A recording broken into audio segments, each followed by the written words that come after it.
tough against the run. And a 3rd down and 4 left for Navarro. Dragons only give up 20 points a game, as you mentioned.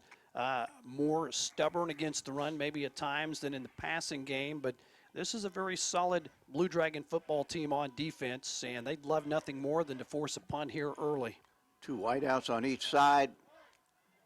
Quarterback wants to throw, has time, and tosses it upfield, and it is incomplete. Or they say it's a catch at the 40-yard line. Yeah, Jaron Wyatt on the catch. So Wyatt, no stranger to catching the football. That's catch number 58 of the season. And now all kinds of movement on the right side. Well, the right guard and right tackle went. The center never snapped the ball, but no question this is a false start penalty and going to cost them 5 yards. And you can tell right now, I mean, it's run a play, get to the line of scrimmage, and this Navarro team is high octane. They want to play, like a basketball team does, where you can just turn the shot clock off and go. All right, 2 wideouts to each side. Parker McNeil tosses it in the middle of the field, and the Dragons diagnose it very well. Jared Wyatt made the catch. The ball came loose, but no indication of a change of possession. Yeah, Glenn, you saw it come out, didn't you? Yeah, it came out, a little bubble pass over there, just a bubble screen, and they ripped him around. The ball sailed out, but it was recovered by Navarro. So it is a loss of a yard or so. Actually, a loss of about 5 or 6 yards on the. Well, they had the false start. Yeah, they had the false start penalty, so it's a loss of about 1 second down. We'll call it 16. And in this win, a team that throws, this is tough to do. McNeil wants to throw, gets pressure, and he's going to be dragged down back at about the 22-yard line. Parker McNeil didn't have a chance with the Dragons blitzing. Yeah, Clarence Hicks, Rob. Clarence Hicks has been as good a Blue Dragon pass rusher as the Dragons have had, and he's had a lot of sacks this year, and he just added to his total right there.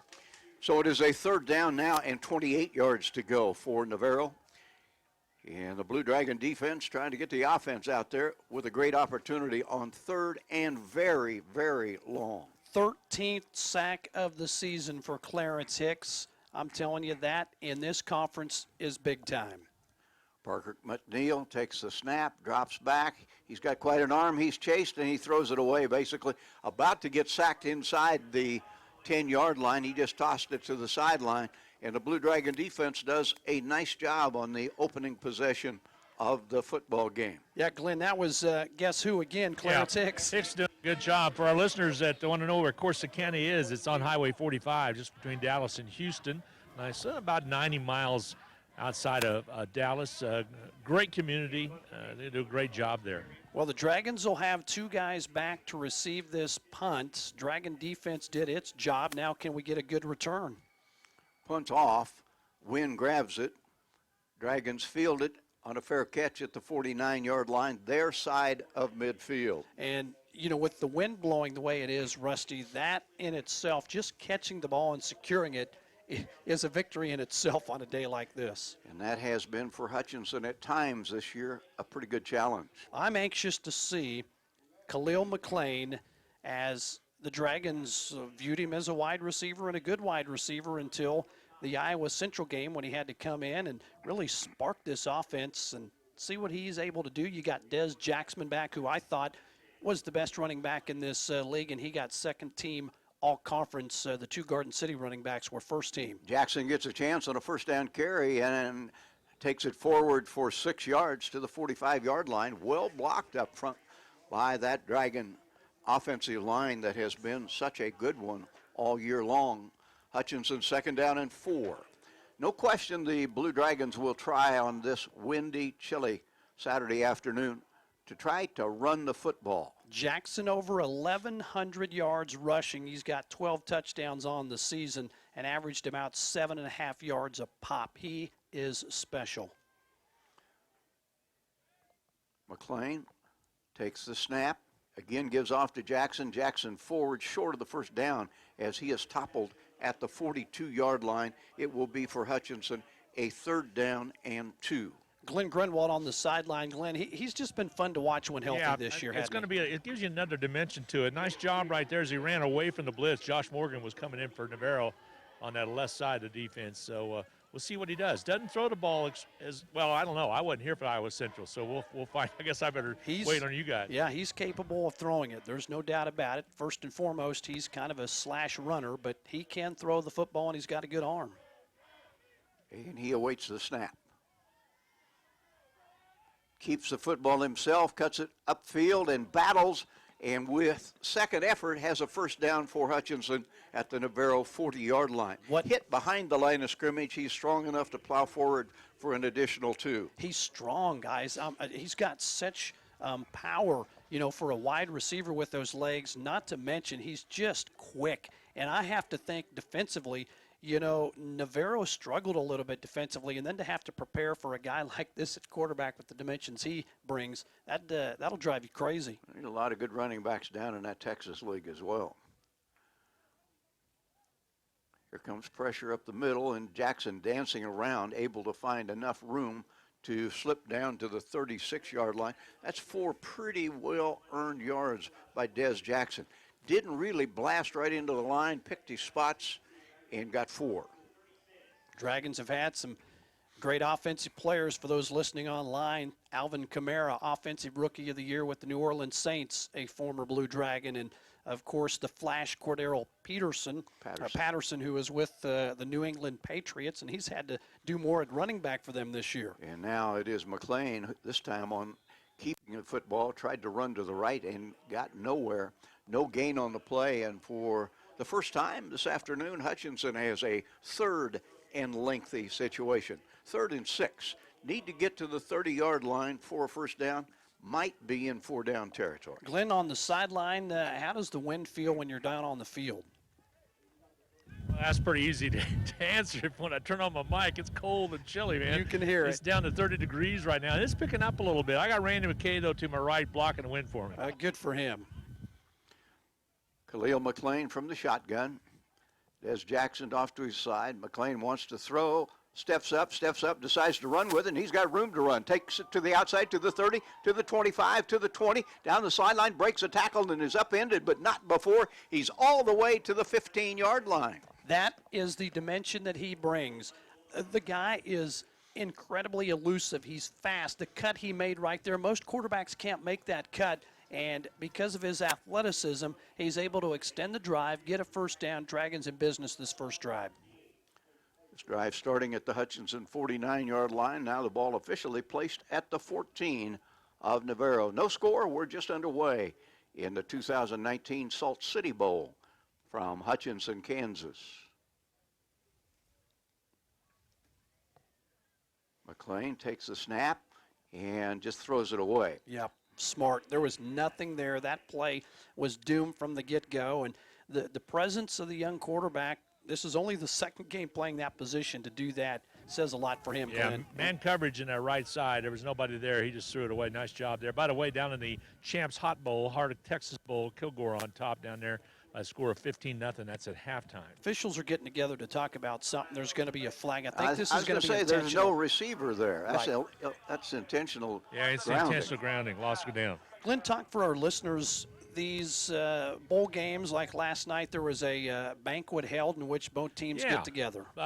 Navarro had their own banquet, and Hutchinson had their own banquet, and they stagger them so they start different times, and they're able to do their highlight films, et cetera, and give out their awards, and it's just a nice taste for the parents as well as for the kids from Navarro. Also, they toured Strategy yesterday afternoon, both teams. That's an underground salt museum, the only one in North America, and pretty special for those kids to go to something like that. Loss it down. McClain keeps taking the snap, battles to get back to the original line of scrimmage, and perhaps a yard or two closer to the goal than that. It's going to be a gain of 7. But with the loss of down on the illegal grounding penalty, it'll still be 3rd and 8. Well, it's doable, but also I don't know how the field goal is going to be with this crosswind that we've got. Be nice to pick up this one right here. And if you're Navarro, they're going to hunker down and try to keep you from scoring. Wind not really a significant advantage for either team in this first quarter, although it's blowing a good 20, 25 miles an hour, but it's across the field. Yeah, normally north or south you have an advantage, disadvantage. When it's a crosswind like this, I don't know who has the advantage. McClain takes the snap, wants to throw. His pass is batted down at the line of scrimmage, falls incomplete. And now it is for Hutchinson a 4th down and 8, and I would think that would bring on the Hutchinson field goal team. It does. Garcia's out there. He's got some good range, but let's see how he adjusts for the wind. 10 out of 13 on the season, Sebastian Garcia.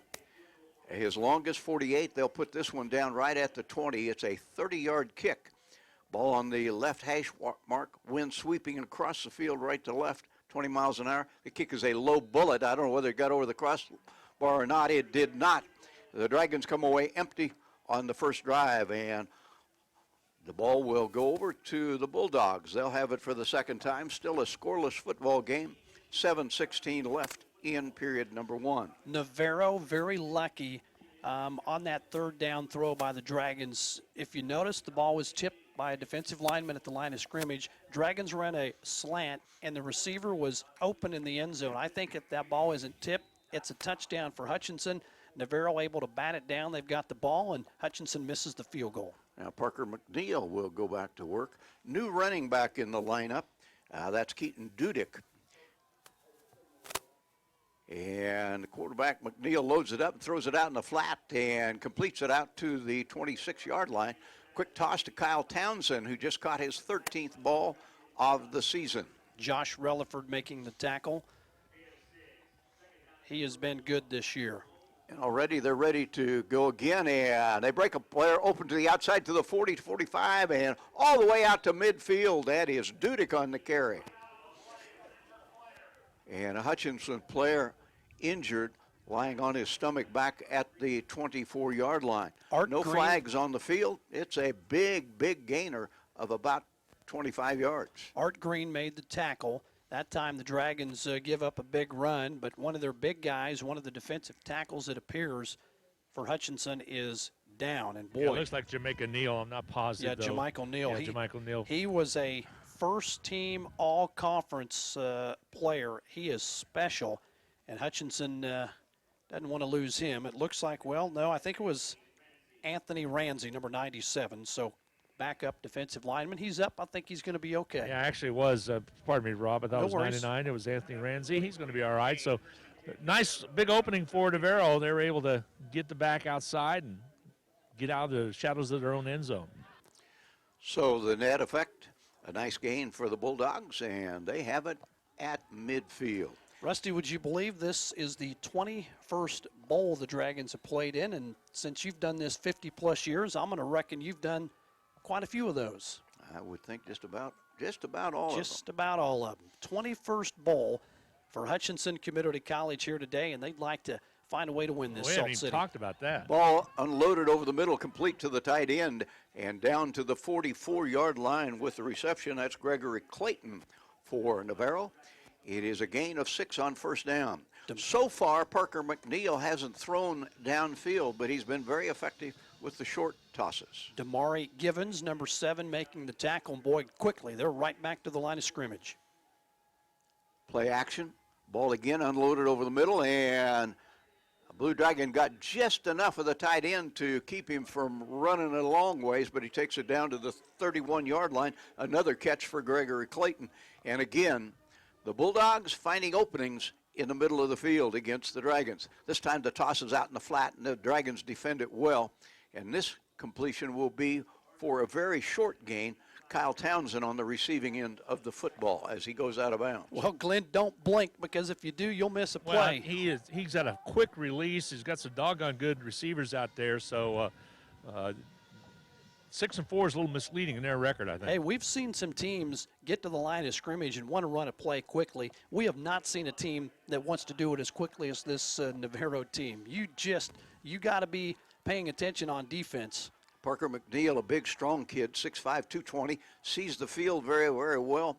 And although he hasn't shown us a long toss yet, he's been very effective throwing short. Drops back a couple steps, loads it up, throws it downfield, has his man for a first down at the 26-yard line. Once again, right on target, that pass reception. Jared Wyatt, he now has 59 grabs on the season. And an impressive drive underway by the Bulldogs. Makes it tough for Hutchinson to sub defensively, too, because, my goodness, it's pedal to the metal every time. And this time, running back runs into the back of one of his blockers. And down for little, if any, gain goes Keaton Dudick. A squadron of birds comes flying across Gowans Stadium. Pretty impressive. Low flying. Kamari Gaines, number 40, making the tackle, one of those defensive linemen for Hutchinson. I think the Dragons, maybe with the best defensive line they have ever put on a field here at this school. They are just about 8 deep at that spot. Hutchinson has been terrific all season long against the running game. His second down, a little bit better than 10 yards to go for the Bulldogs. Dragons come with pressure and the ball's grabbed and then dropped. Dragons had an interception and it just simply was dropped, and all kinds of frustration on the face of Latavian Beaton, who just about had his 5th interception. And that could almost have been ruled an interception and a fumble. Just about. It looked like he even turned upfield a little bit with it, and then it popped away from him. So, and Glenn, the reason is because the Dragons had pressure in the quarterback's face. Yeah, in fact, two of them made him throw it quickly. You're right. That's the key to stopping Navarro, is putting some pressure on him. And Parker McNeil probably shouldn't have thrown it. Nope. Now he drops back, sets up the screen. The Dragons make a play, and down for no gain, maybe even a loss of a yard or two, is Keaton Dudick. So it will be 4th down and about 12. The ball situated at the Hutchinson 28-yard line. If you're thinking field goal, it'd be about 45 yards. Unlikely at this temperature in the low 40s, and with the wind left to right as the Bulldogs look at it. Nobody kicking a field goal outside the 25-yard line, probably on a day like this, unless you have to. They'll go for it. Parker McNeil loads it up, floats it out left, and it is out of the reach of the intended receiver at the 4-yard line. Wanting a call for interference was Cameron Thomas, but it was just simply good coverage by the Blue Dragons on the play. It was Art Green, 23. Not only was he in his hip pocket stride for stride, he turned around, looked at the football, and there was almost no way to complete that. One-on-one coverage. We missed Art Green in the Iowa Central game, and it is good to have him back because he is a good corner. So it is a exchange of the football. Hutchinson will get it on downs at the 28-yard line. And not bad field position. Each team has penetrated deeply into the other's territory without scoring. Dragons go back to the... Actually, it is McClain on the keeper, and he's loose at the 40, at the 50, at the 45, 40, 35, 30, being chased from behind, and they won't catch him. Touchdown, Blue Dragons. Came at the 3:40 mark of this first quarter, 6-0. Hutch on top, a nice run all the way from the 28-yard line, so 72 yards on the carry. Well, the Dragons had a decision make, and one of those was your quarterback had been Mason Shucker most of the year. Well, he had struggled his last couple of outings, and the Dragons decided to go in a different direction with Khalil McClain. And, oh, my goodness, can you see the athletic ability, the speed, and what he brings to an offense? The extra point try is up, and the extra point try makes it 7-0. Hutchinson with the advantage, 3:40 to play in the first quarter. We'll return after this short break. Club members, Portfolio Recovery Associates, Dr. Robert Epp of the Hutchinson Clinic, Barkley Plumbing, Vernon Chiropractic Center, Tim and Gina Ritter, along with Brian Strange of the Green Vision Group, Sutton Kaufman Transmission Service, Wade Patton Insurance, A&A Builders, Bold Office Shares, Mega Manufacturing, MAYB, Mid-America Youth Basketball, Lowen Corporation, Hog Wild Pit Barbecue, and by Mann, Wyatt, and Rice, LLC. These Sportscaster Club members help provide funds for HCC scholarships. Hutchinson strikes first in this Salt City Bowl with a 72-yard run by quarterback Khalil McClain. And now the Blue Dragons will kick. Wind still whipping across from left to right. 3:40 showing, flag at half-mast, and that's in respect for the death of former President of the United States, George Herbert Walker Bush, who was in every respect not only president of the country, but a true gentleman. Couldn't agree more, Rusty, and our condolences to the Bush family, and always tough to lose an American president. Ball floats down on the kickoff at the 2-yard line, taken there by Dudick, and Dudick running in the middle of the field and manages to get all the way out to the 30-yard line, maybe even the 31. Nice return by Dudick. And the Bulldogs will get the football back. And, of course, George Herbert Walker Bush, a Texan. So there are a lot of folks in the state of Texas, including, I'm sure, a bunch of you down there in Corsicana who appreciate what he meant to his country. Number 29, Bradley D. Nice special team tackle there. Is Navarro able to get it out to the 30-yard line? They're happy with that, no question. 3 wideouts to the left. McNeil wants to throw, throws it left. It's complete at the 28-yard line. And after the catch out to the 35-yard line goes Kyle Townsend. Townsend shaken up a little bit on an earlier pass completion on the opposite side of the field. Able to get back in there, and by a good job of running after the catch, gets 5. Latavian Beaton laid the wood. Glenn, you know, a guy that can cover, but boy, he can sure come up and play the run game. He can pop you as well. Nice job by the defense to fight through the blocks right there. They got some good size on that offensive line, guys, all the way across. Holy cow, they are a big unit and a challenge for the Dragon defense, no doubt. 339, 327, 337, 351. And they'll run to that side, and the Blue Dragons are equal to the task, and there's just not much there.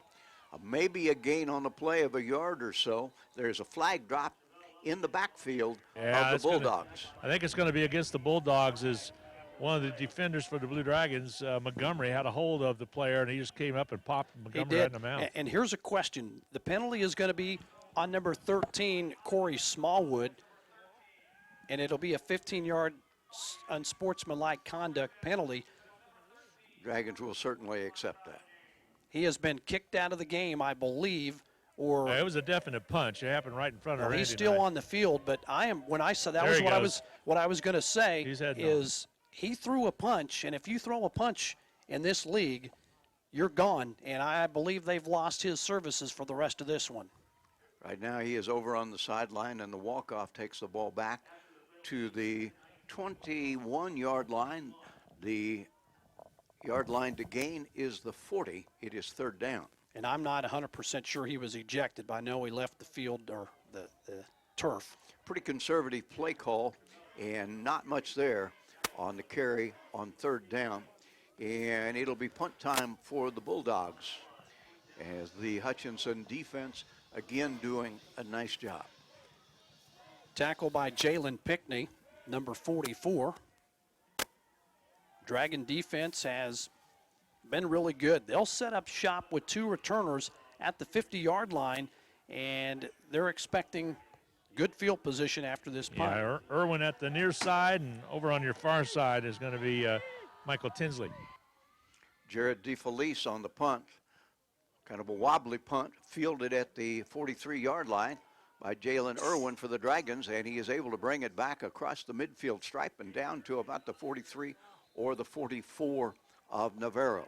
Late flag came in, too. I'm not sure what this is going to be, but actually 2 of them are on the field, and they came right at the end of the play. I don't know if there was a face mask involved. Officials are going to sort this one out, as it's a good crew blocking the back against Hutchinson. That'll cost them 10. So the ball will come back to the Hutchinson half of the field after the penalty, but still good field position for the Blue Dragons. 1:47 remaining in a first quarter that has seen Hutchinson on the strength of a 72-yard touchdown run by quarterback Khalil McClain take the early lead 7-0. They will put it down at the 44. And McClain is a quarterback, and Des Jackson is the running back. Both have been very explosive at times this year. And the give is to Jackson. Jackson will take what he can get, not much. He's lifted up off the ground and deposited on his bottom after a gain of a yard. I think Hutchinson expected offensively to have some big plays and score some points. Navarro gives up 33 points a game, and Hutchinson only giving up 20. But the high-octane offense of Navarro, it certainly was going to be a chess match, and that's why we're playing this game. Right now it's been advantageous for Hutchinson.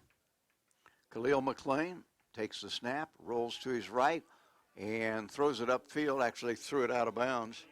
Got a little bit of pressure, and I think it's pretty apparent that Hutchinson coach Ryan Rhodes has said to McClain, look, if we've got you in a passing situation, we know that's not really your forte.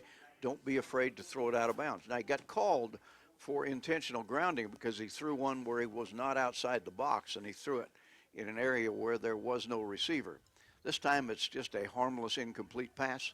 Hutchinson looks at 3rd and 9. Look at that wind. The ball was placed at the 45-yard line by the officials, and the wind that blew it about a yard off where it was, officials had to blow things dead, reset the football as the Kansas wind here today rearing its head in Hutchinson, Kansas. Folks in Texas, no stranger to wind either. That's for sure. High snap, McClain fields, gives to Jackson. Jackson running right, 45-50. Got to make somebody miss, and he gets popped and knocked down at about the 48-yard line. It'll be short of a first down, but not by a lot. Anytime he touches it, Glenn Grunwald, you just know that there's a chance. Yeah, Elijah Hunter did a good job of closing on him. They had 3 Bulldogs coming down on him. Made the first one miss, but the others were able to get him, and Hunter was one of them. No question that Hutchinson is going to play field position as they bring the punter on. And they snap it short, though, and it isn't going to work. Try to fake punt, and they didn't fake out the opponent that time. Navarro was ready for it. Ryan Rhodes is known to do this, and that time Navarro was up to the task as Hutchinson at midfield goes for it on 4th down and comes up a little bit short. Yeah, that was well diagnosed by Navarro. So the Bulldogs, as a result, have great field position as they look to try to tie the game, which at the moment has Hutchinson leading 7-0. First quarters went pretty quickly as we're down to the final few ticks here in quarter number 1. And we will see how Navarro wants to spend the final 35 seconds. Again, although there is a lot of wind, it is a crosswind, no real advantage. And now a little precipitation starting to come down as well. Boy, both teams are subbing in players and subbing out players right before the snap, and clock down to 0, and the officials, I don't know what they're going to do here because they were halting play and the clock expired. Technically, it should be a 5-yard penalty, and it is. Yeah, it's against the offense. And Navarro is going to cry foul there. Well, had they snapped it when the clock was at 1, there would have been an official between the line and the quarterback. That's what they're saying.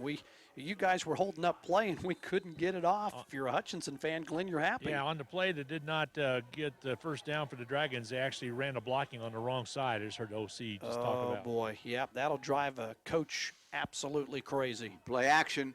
And Parker McNeil rolls right, tosses, has his man middle of the field at the Hutchinson 35-yard line.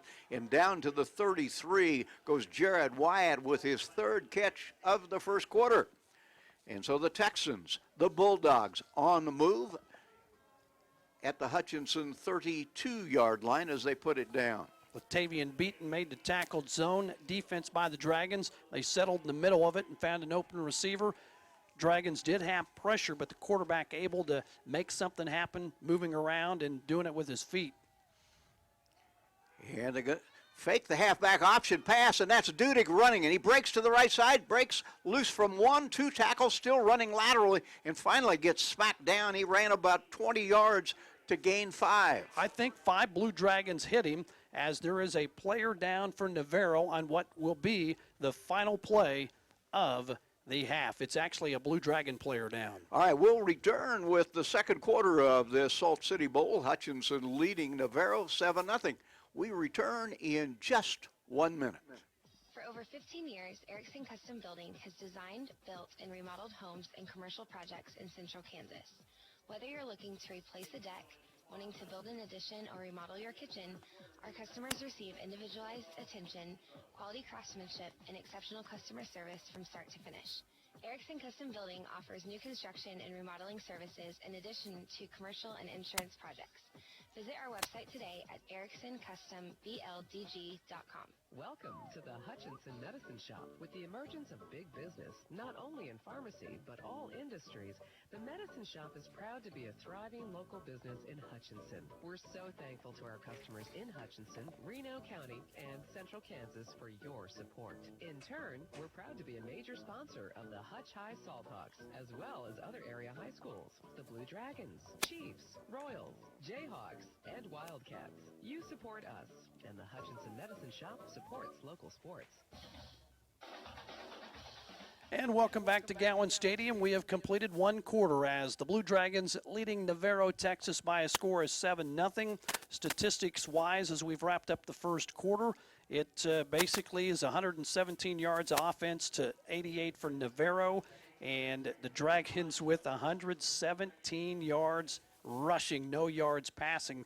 We figured that would be a game in which Hutchinson could do a lot of things on the ground. Rusty, so far they've proven that. Parker McNeil on 2nd down and 5, back to throw, has all kinds of time and throws in the right side, and that time he delivered it too tall for Jared Wyatt. The pass is incomplete, and it is a 3rd down and 5 for the Bulldogs at the Hutchinson 27-yard line. He is now 11 of 15, thrown for 65 yards. McNeil has been pretty accurate. That one he kind of airmailed a little bit. Dragon defense happy for that.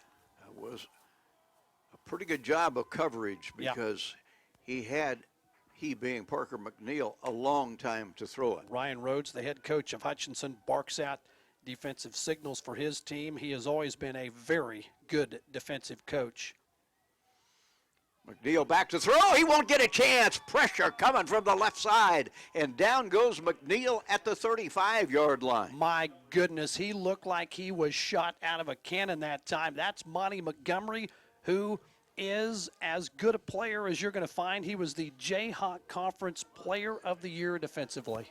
That was a unmolested blitz from the left side. Big time. My goodness. 4th and a dozen now, back at the 34-yard line. Salt City Bowl, Hutchinson, Kansas, Saturday afternoon, windy. Hutch leads 7-0. We just started the second quarter. Strap your seatbelt on. This one has been entertaining. McNeil to throw. Here comes pressure. The ball thrown out, and it is up for grabs, and it is intercepted by the Blue Dragons at the 10-yard line. That's an interception that might just as well not have been made. Hutchinson will get the possession. They would have had it on downs a little bit farther upfield, but you don't tell a defensive back not to make an interception. Glenn Grunwald, Dragon secondary holding up nicely in this one. Nice coverage over there. And, I agree with Rusty. Ideally, maybe, don't catch it, but, you can't put that in their heads. Nice job right there to bring it in. So start a little precipitation. It's all coming from one cloud, guys, because I see blue sky up above us. That was Art Green, by the way. Art Green, they missed him last game. He has already made his presence felt a couple times in this one. Hutchinson in business, 7-0 with the football resting at the 18.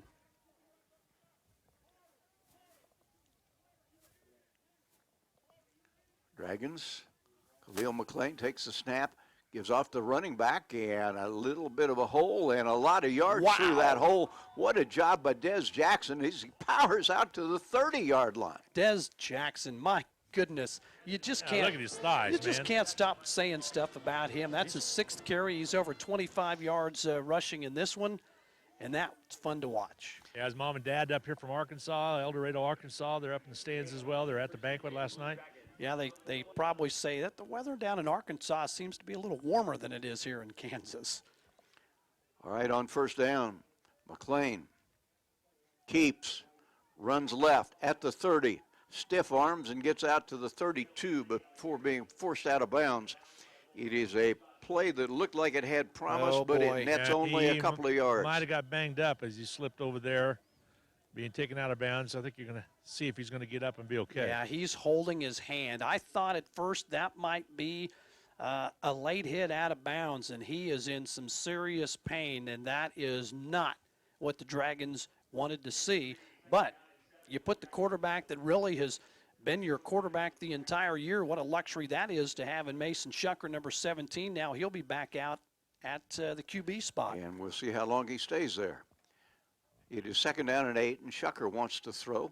throws short. It's caught at the 30 and taken out to the 35 to the 40, down the sideline, still running. I can't tell whether he stepped out of bounds. This is going to go the distance. If he did not step out of bounds, that reception would be a Blue Dragon touchdown of a batch of yards for Rico Nicks. Rico Nicks, Glenn Grunwald, all of a sudden you're pulling guys out of the woodwork. Yeah, I was over checking on McClain. He got the left wrist, it looks like, and they're wrapping it up right now to be his left wrist. But there's somebody we haven't called a name of all year long. That's right, and here comes your quarterback, steps onto the field, Shucker, you roll him out left, throws a little dump pass, and he takes it to the house. It looked like he's going to step out of bounds at least 3 or 4 times. Did a great job of tiptoeing down that sideline. The extra point is good, and Hutchinson finds itself on top of Navarro, 14-0, 13 minutes to play in the first half. And more football from Gowans Stadium in the Salt City Bowl, just 30 seconds away.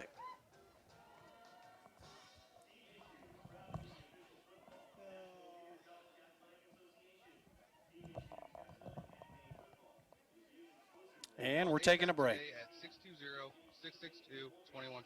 Are you tired of your dusty or muddy driveway? APAC Kansas Shears Division is here to help. This is Derek Fees. Call us and ask us about our asphalt millings. If you are a do-it-yourselfer, arrange for pickup or delivery at your convenience. Call APAC today at 620-662-2112.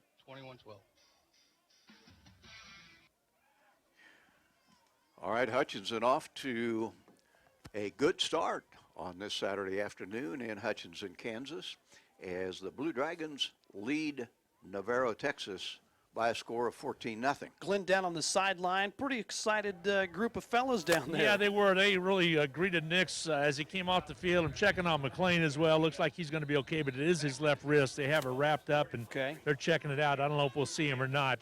He was off to a good start as well, but, hey, that's why you have more quarterbacks than just one. Wow. The Blue Dragons have gone through or used at one point or another in the season 7 of them. It's amazing.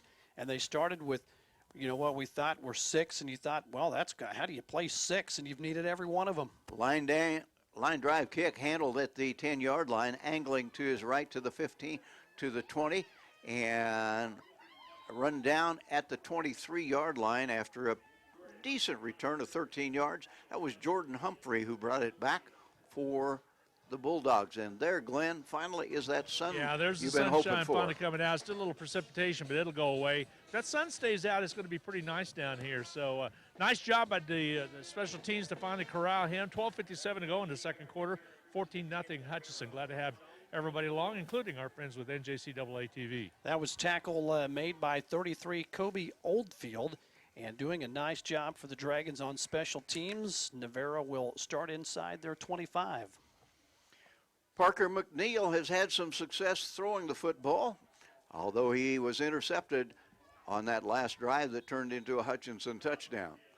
Navarro goes with the run on first down, get about 5 or 6 yards. Travell Lumpkin, who came in with 700 yards rushing, that time got 6. Josh Relaford, number 5. There to make tackle, maybe a few more than the Dragons would like to give up on first down, as it's second and short with sunshine here today at Hutchinson's Gowans Stadium. Little misdirection play. It's tipped at the line of scrimmage and falls incomplete. It'll be a third down, still 4. And you get the feeling from a Navarro standpoint that this is a big third down, even though there's a long ways to go in this football game, because Hutchinson has found a way to score on 2 long plays. And when you're battling from behind on the road, it's a tough challenge. This is a big third down for Navarro. They're suddenly, isn't it funny how they're taking a little more time now to run their plays? Early in this contest, they couldn't get the snap off quick enough. Trips to the left side, single wide out to the short side of the field, that being the right side. McNeil drops back, pressure comes. The ball floated out in the flat. It is caught at the 50-yard line and then juggled as the player went out of bounds. I think they're going to rule that he had gained control of it before going out of bounds at the 43-yard line of Hutchinson. So another nice job in the passing game. Dragon down on the field. Another one comes to the sideline limping. That is Jaquan Nelson. And then there's a Blue Dragon down at the 35-yard line whose number we can't see, as that play was crazy. That was a nice reception and a good job of running after the catch by Kyle Townsend.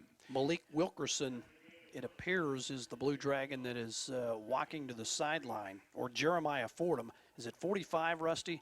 Yeah, I think so. That is 45. And Fordham has been a really good player for Hutchinson. Blue Dragons wearing uniforms, blue numbers on gray jerseys. It is occasionally pretty difficult to tell what the number actually is. We apologize for that, but we're pretty high atop Gowans Stadium, and it's tough to see sometimes. Dragons almost jump off sides. It is a 1st and 10 for Navarro at the Hutchinson 43-yard line.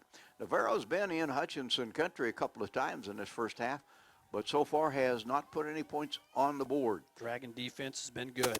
And they run the reverse, and down to the 40 to the 37-yard line with the reverse goes Kalen Geiger, his first carry of the game.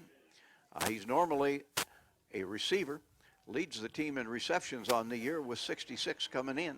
That time he got about a yard. Damari Givens made the tackle. And they try to stretch it to the right side, and all of a sudden there's room to run. 30, 25, 20, and out of bounds with a first down on the carry, Travell Lumpkin.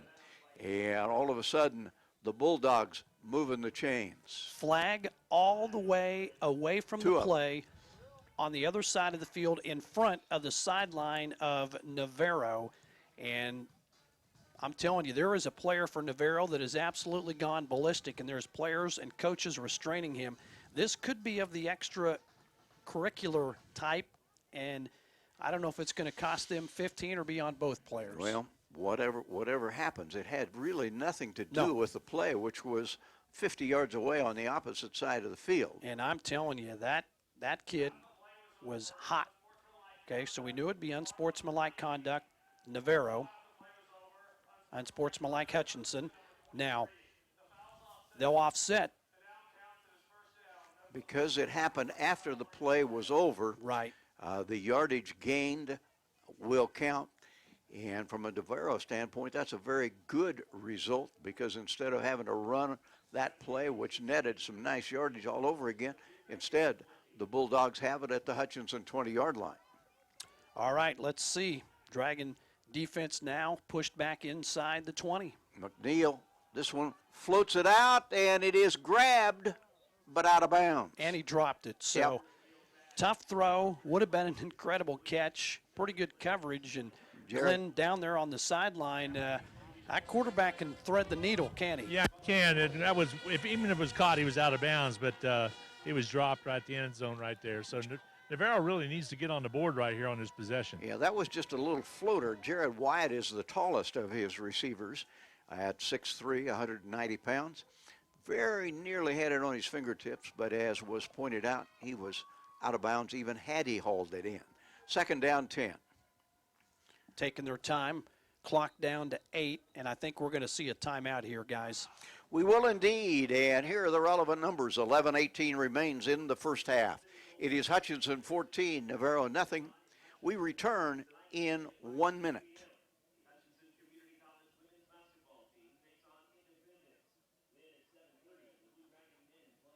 Still needs some tax help. We at H&R Block are there for you. We don't stop working on April 15th. Our tax professionals are here to help you year-round. So if H&R Block didn't do in Hutchinson, Lyons, or Ellsworth, and let our experienced tax professionals help get you every dollar you deserve. The Rothy family name has always been connected to serving the Hutchinson community, and you can expect the same kind of high-quality service when you visit Rothy Family Flooring. They believe you deserve to be treated like family, so they've invested in their own talented and trustworthy installers to lay your floors. No outside contractors will ever knock on your door if Rothy works for you. Let them show you their expansive selection of name-brand flooring, and trust your home to the best. Rothy Family Flooring, 325 North Main, Hutchinson. 2nd down and 10, and the ball again thrown out in the flat on the right side. Pass was intended for Jared Wyatt, and he never really had a chance to get to the football. It'll be 3rd and 10. Yeah, you guys mentioned pretty important drive here, as Navarro has yet to get on the board. They've got the ball at the 20, 3rd down and 10 coming up, and they would love to find some points out of this possession. Dragons coming with pressure right up the middle, and running back grabbed in the backfield. Pressure was coming, anticipating the pass, but running right into the pressure was Travell Lumpkin. He had no chance, and he is dropped back at the 25-yard line. It'll be 4th down and very long. They sent Monty Montgomery, number 10, Jayhawk Conference Player of the Year on defense, and he has a nose for finding the football, blew the running back up in the backfield. Play had no chance. They're going to try a field goal. Wow. Long kick, Jonathan Ingram, the kicker. They'll put it down at the 32-yard line.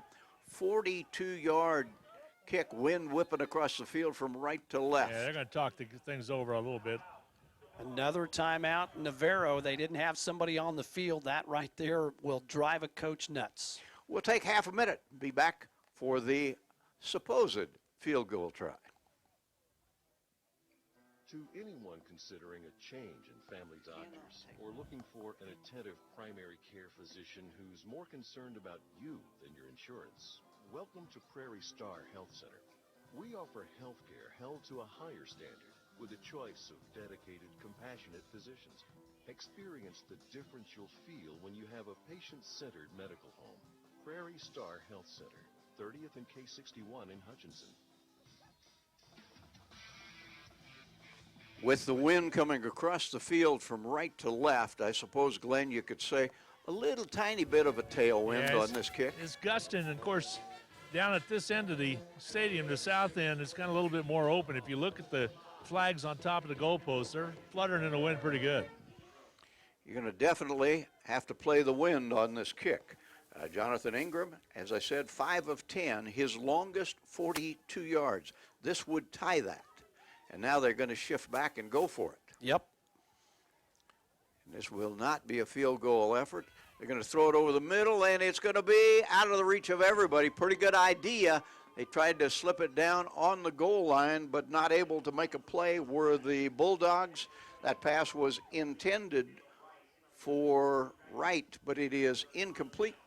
And the Dragons will take over on down. I love the call because I'm sitting here saying, you're crazy for trying a field goal there. Well, they never had intentions of kicking a field goal, and you try to surprise the defense there, and I'm telling you, if that ball is about a yard shorter, might have been a completion.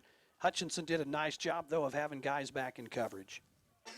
So the Blue Dragons go back to work. And it is McClain back in there, and he keeps it from his quarterback spot, runs it left and takes it out to the 31-yard line where he steps out of bounds. Nice gain on first down of about 5 or 6. You heard Glenn tell you that they had wrapped his left wrist after he put his wrist down to break a fall on a running play a little earlier in the game. Don't know how much that will impact his performance. And you have to believe, had it been the other wrist, probably wouldn't be in the game right now as he's a right-handed quarterback. So it is 2nd down and 4 for Hutchinson. Hutchinson leading Navarro 14-0. And this time it is Jackson trying to get to the edge on the other side. Does 35-40, 45-50, 45-40, and run out of bounds somewhere near the 40-yard line. And Jalen Irwin, number 12, is going to go back to the huddle. He is frustrated and upset with himself. He's going to come out of the field as the coaching staff's going to talk to him. The block that he made at the very end of this is going to cost his team a holding. The play, if it stands, is all the way to the 42-yard line. Well, it's a first down, but the Dragons won't be as far down the field as they would be without the penalty. Yeah, they go from the end of the run, so they'll mark it back up. You're exactly right, Rob. And yeah, he's frustrated. He didn't think he did. Think about Jackson. He turns that corner, and you know they're going to be coming at you like missiles from the side right there. But he just put his head down and went, so. Boy, Jackson got the corner, and once he got it, I mean, he's fast. He will get credit for yardage out to his own 48-yard line. Blue Dragons in good field position, nearing the middle of the field position, with still 9.5 minutes to play in the first half. McClain rolling right, wants to throw, won't get the chance. He is dumped back at the 41-yard line. Big loss on the play from the 48 to the 42 is where they'll spot it. Loss of 6. Yeah, that's one of the few times Hutchinson's had a negative play on offense. Credit the defense that time. It'll force Hutchinson into a 2nd down and 16 situation here. And we'll see if the Dragons on one of these next couple of plays go to the air. We've been primarily keeping the ball on the ground, and it's got us a 14-0 lead.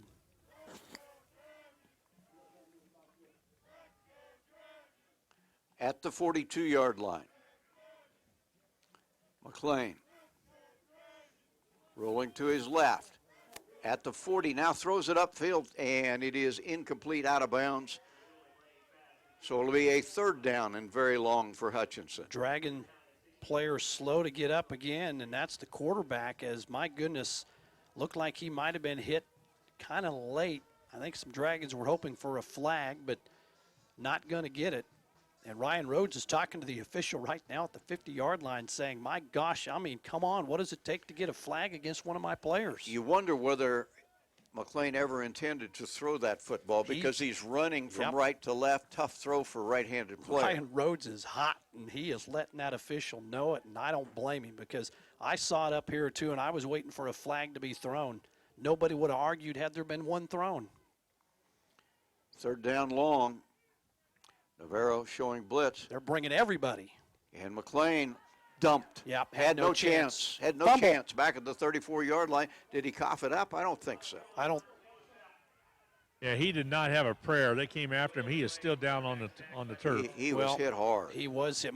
He's really been beat up here early as the football came out. I think Hutchinson still has possession. The official's going to call timeout. Came out, I think. It'll be fourth down for the Dragons in an obvious punt situation. 8:31 remains in the first half. A first half in which Hutchinson has done all of the scoring, and the Blue Dragons lead 14-0. Well, Glenn, the good thing is you punt with a 14-0 lead. No damage done. Exactly. I'll give some bowl update scores right after this punt, guys. All right. Look forward to them. More teams playing, of course, the national championship game. East Mississippi Garden City played on national TV Thursday night, a 10-9 final in which East Mississippi wins when Garden goes for 2 at the end of the game. Dragon punt is off. Wow. And it is going to bounce and die at about the 36, 37-yard line. Wall of wind, didn't it? It was a great punt, and then it hit that crosswind and just died. But still, that is a pretty darn good punt, considering the wind conditions here. Talk about those bowl updates. Yeah, going into fourth quarter, Kilgore on top of number 20 Pima, 22-0. Nassau 17-0 over Northland. And also, of course, you got the Navarro score here. One more going on. Blinn on top of Scottsdale. That's the Valley of the Sun Bowl. That's in the second quarter. There's a 3 o'clock game with Lackawanna and Arizona Western. 5 today, 4 tomorrow, guys. I'll bet the weather in that one down in Arizona is a little warmer than here. All right. Again, for Navarro, they need to get something going. Scoreless so far in the football game. McNeil starts by handing off, and there's a little hole up the middle and a nice gain on first down. Out to the 43-yard line on a quick hitter. One of the better runs. Keontae Stoker, first carry of the game for Stoker. He got, we're going to call it close to 7 yards. 6.5 probably, and a good job of that O-line that time getting a little hole and some room to run. Navarro has thrown on just about every play, and they'll throw it here. Throw a little screen out in the left flat, and this time the Dragons read it perfectly, and they'll go for a loss of 3.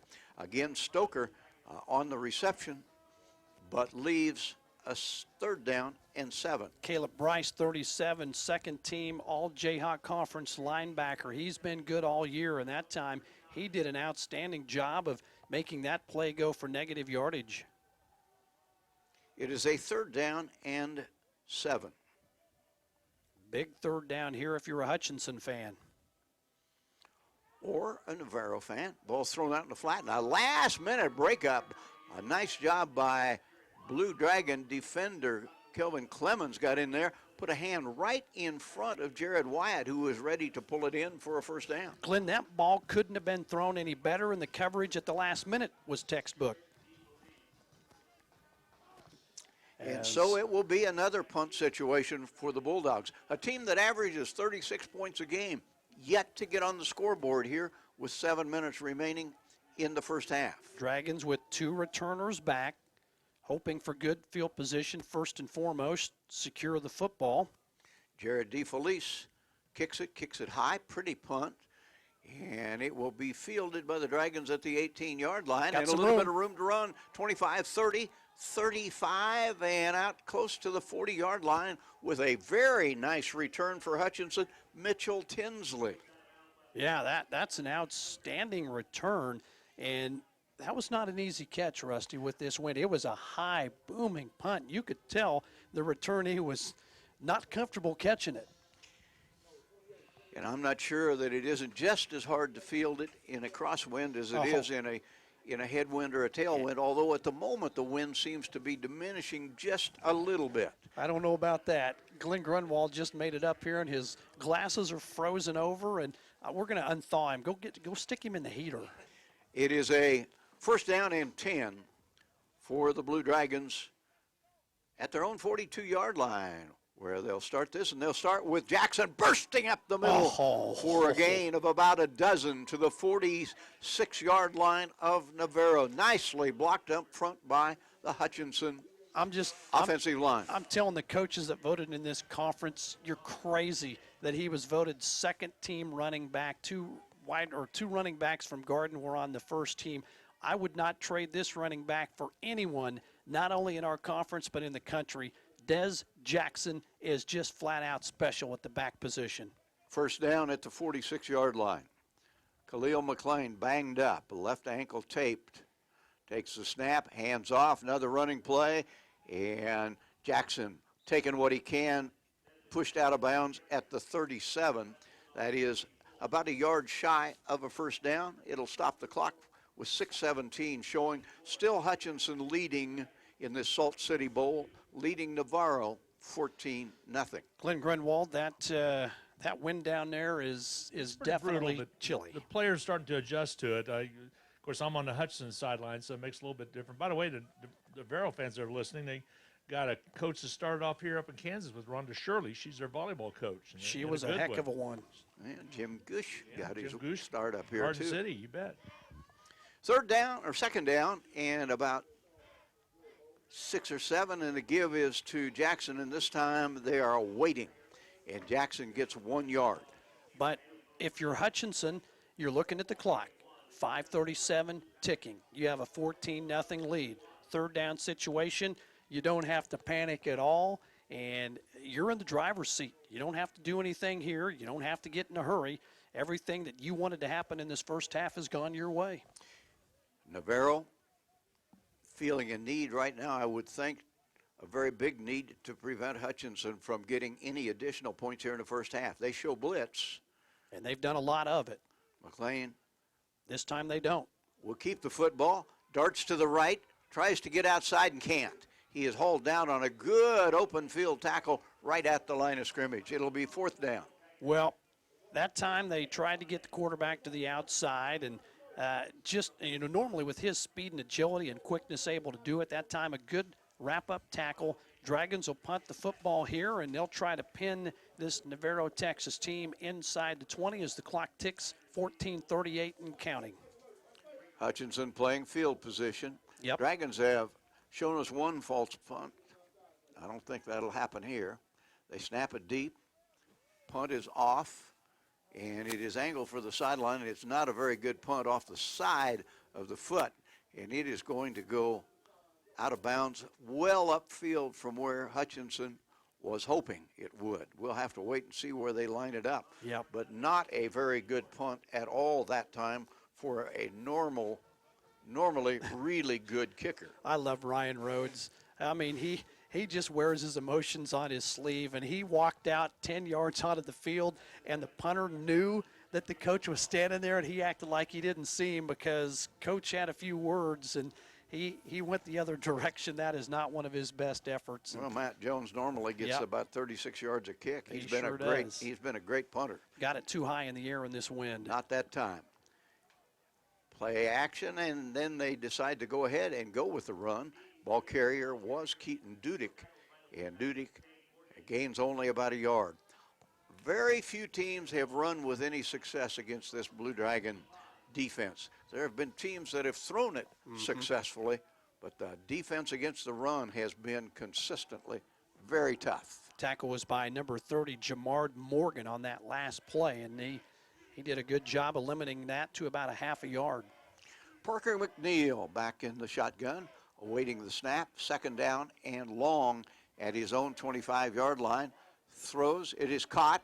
Blue Dragons read the play beautifully, though, and the reception will be only out to the line of scrimmage. Another grab in the game for Jared Wyatt, who came in as the second leading receiver on this team, but he's made a bunch of catches here in the first half. Number 4, Kelvin Clemens, blew that play up for maybe a yard and a half. So a 3rd and 8.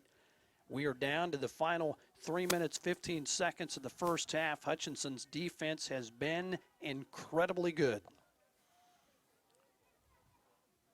About time for McNeil to try to throw it downfield, perhaps. Pressure comes, steps up, and then throws underneath, and it is caught for a very short gain. Dragons will happily give up that reception to Kalen Geiger because it is way short of a first down. That time, McNeil was looking downfield. Nobody was open. Latavian Beaton, as soon as the pass was completed, made the tackle. Receiver going nowhere. He was 3 yards shy of the first down, and the Dragons will get another opportunity. Now, this is a situation where you're up 14-0. Do not do something silly here in the punt return game. Jared DeFelice will punt it away. Gets a good snap, gets it up, gets it off. Nice punt. And it is fumbled by the Dragons at the 40-yard line, and it is going to be awarded to Navarro. The ball was not handled cleanly, and a big Blue Dragon mistake right there gives the Bulldogs of Navarro, called him Navarro for so many years. I stand corrected, it is Navarro, and they are in great shape at the Hutchinson 40. Well, the Dragons that time turn it over, but this defense has been so good so many times. They got an opportunity here to still keep Navarro out. They just got to trot back out onto the field and get it done defensively, as there's going to be a flag. This is going to be against the offense. Too many on the field. Illegal substitution penalty. So right out of the gate, you're staring at a 1st and 15. Russia, we got to meet Kevin Fagan, who is the president of Navarro, new president of Navarro. He just was named not too long ago. He had been at Northwest University for 32 years. So nice gentleman. You met him coming up on the elevator. I met him last night, so he's here in attendance. Very impressive gentleman. Opportunity here, big opportunity for Navarro. Boy, if they could cut this lead in half before halftime, they would feel a great deal better about intermission. The ball thrown quickly out to the left side. They want to throw it downfield, and they've got a receiver. And it is overthrown, and Hutchinson very lucky that that pass was overthrown. It was one tight end actually throwing to another. The ball was thrown by Antoine Cole. He tried to get it to Alex Washington, and very nearly it worked. Well, they threw the flag, but I think they're thinking that it was a forward pass and then thrown, and I think he was behind the line of scrimmage on the lateral. I'm not sure what the penalty is. Something else. That it came from the side judge, and they're talking with Ryan Rhodes. That might be exactly what he wants to do. So I think it's against Navarro. First pass was clearly thrown backwards. Yep. This penalty will cost Navarro. So you come out with an illegal substitution penalty, puts you in a 1st and 15. Then as you try a trick play here, you get a 10-yard penalty. And it had to be a hold or something. Was when they were announcing it, when we were discussing it, so it was a hold. They'll say, and it's a 5-yard penalty, so it appears it'll be 1st and 20. Maybe an illegal formation. Yep. Dragons showing a lot of pressure on a 1st down 20. Parker McNeil trying to make something happen, and he floats it for the sideline, has his man at the 30-yard line and down to the 22 with a big grab for the Texans. Wow. Coverage was good. Just an incredible throw and even better catch. Caught it over his shoulder. Nice job by the receiver right there, and it moves inside the Dragon territory, 1st and 10. All right. A nice gain. Now they go back to the run, and the Dragons stop that one beautifully.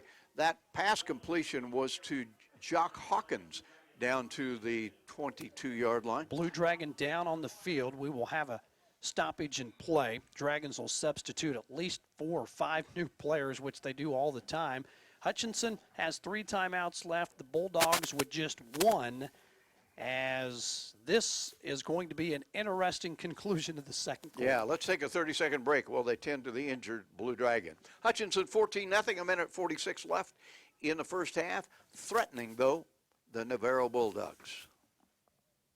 Looking for jewelry that's one of a kind. Remember, Amelia Bedelias, filled with thousands of beads and stones. And with my passion for design, I can create something that's perfect for you. Amelia Bedelias, 115 and a half South Main Street in downtown Hutchinson. Go Blue Dragon. This is Kelly, owner of Brick House Boutique. Whether you're getting a jump start on your holiday gift buying or you're looking for the perfect outfit for yourself, come see my new selection of gorgeous, comfortable clothing that I know you'll fall in love with. That's Brick House Boutique, 117 South Main in Hutchinson. Big city chic in a downtown boutique. This is KWBW Hutchinson, AM 1450, FM 98.5, and Country 102.9, KHUT Hutchinson. It is a second down and still 10 yards to go at the Hutchinson 22-yard line. Inside 2 minutes to play in the first half. Hutchinson leading 14-0, and Navarro desperately trying to produce some offense, a team that averages 37 points a game. And a timeout, Hutchinson. Ryan Rhodes did not like something that he saw there. Hey, he's got 3 timeouts. If you don't like something, call a timeout and fix it. And that will give us the opportunity to take a 30-second break and hear from these friends of junior college football. Sports is brought to you by the Sportscaster Club members, Portfolio Recovery Associates, Dr. Robert Epp of the Hutchinson Clinic, Barkley Plumbing, Vernon Chiropractic Center, Tim and Gina Ritter, along with Brian Strange of the Green Vision Group, Sutton Kaufman Transmission Service, Wade Patton Insurance, A&A Builders, Old Office Shares, Mega Manufacturing, MAYB, Mid-America Youth Basketball, Lowen Corporation, Hog Wild Pit Barbecue, and by Mann, Wyatt, and Rice, LLC. These Sportscaster Club members help provide funds for HCC scholarships. Well, a minute 46 left on the clock, and a big minute 46 for each of these football teams. For Hutchinson, because Hutchinson leads at 14-0 and would dearly love to go in at halftime with that advantage. And the Bulldogs of Navarro, well, they've been able to move the ball in the middle of the field, but haven't done much when they've gotten toward the Hutchinson end. And that's reflected in their not yet having gotten on the scoreboard. Parker McNeil. As flags fly, movement, we'll wait and see, but I saw movement on the offense, I think. Yeah, this is going to be a false start. I'm going to tell you, this drive alone, you have the illegal substitution. On the trick play, you had a 5-yard penalty. We're not sure of what that was. Now a false start. This has been a drive that has been nothing but miscues. Caleb Curl, a big offensive lineman out of Sulphur Springs, just kind of rocked back a little bit. Yep, all it lost takes. his balance, and I know how that is when I'm trying to tie my shoes in the morning. Well, that's an everyday occurrence, isn't it? Yes, it is. Big second down. Quarterback floats it out to the right, got a receiver, got a touchdown. Wide open, Jared Wyatt with about his 6th catch of the first half, and now a flag flies late, well after the touchdown, which will pull Navarro within 14-6. The flag came on the Hutchinson sideline, and it was tossed emphatically. Yep. This will probably be another penalty flag on this drive, although they're going to get the touchdown, it appears. Quarterback did a good job of looking off the receiver and just did a little play fake pump and throw it toward the end zone. Yeah, it is unsportsmanlike on Navarro. The penalty will be assessed on the kickoff, so it is a 14-6 football game. And the Hutchinson Dragons just went to sleep and let Jared Wyatt. Rob, what are his stats on the first half? Wyatt with a bundle of catches. My statistics are down. Okay. I'm going to guess at least his 6th catch of the first half. Had a little snafu here with the statistics in the booth, and we hope to get that. They're going to step it off here on the. They're going to step it off on the extra point. And that's what I was wondering. And Ryan Rhodes told the official, he said, "Hey, that happened during the play. Why is this not going to be on the extra point as opposed to assessing it on the kickoff?" And that's what it will. So the extra point will come from the 25-yard line, same position as in the National Football League, and that extra point try is short. So the unsportsmanlike cost Navarro most likely a point, Yep. And our game remains Hutchinson 14, Navarro 6. We'll have the Navarro kickoff for you in 30 seconds. This is Carter File, president of Hutchinson Community College. I invite you to join us this winter as the proud tradition of Blue Dragon men's and women's basketball continues at the historic Hutchinson Sports Arena. Both teams are favorites in the tough Jayhawk Conference, so you won't want to miss any of the action. Find the schedule at BlueDragonSports.com, like us on Facebook, and follow Blue Dragon Sports on Twitter. As always, go Blue Dragons.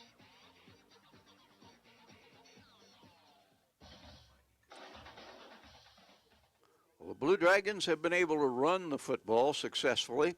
Did get one touchdown out of the passing game on a pass that covered about 5 or 6 yards, and then a remarkable jump done by Rico Nicks taking it the rest of the way. For Navarro, it has been pretty much the passing game the entire first half. In other words, this game, much as advertised, though a bit lower scoring than many would think.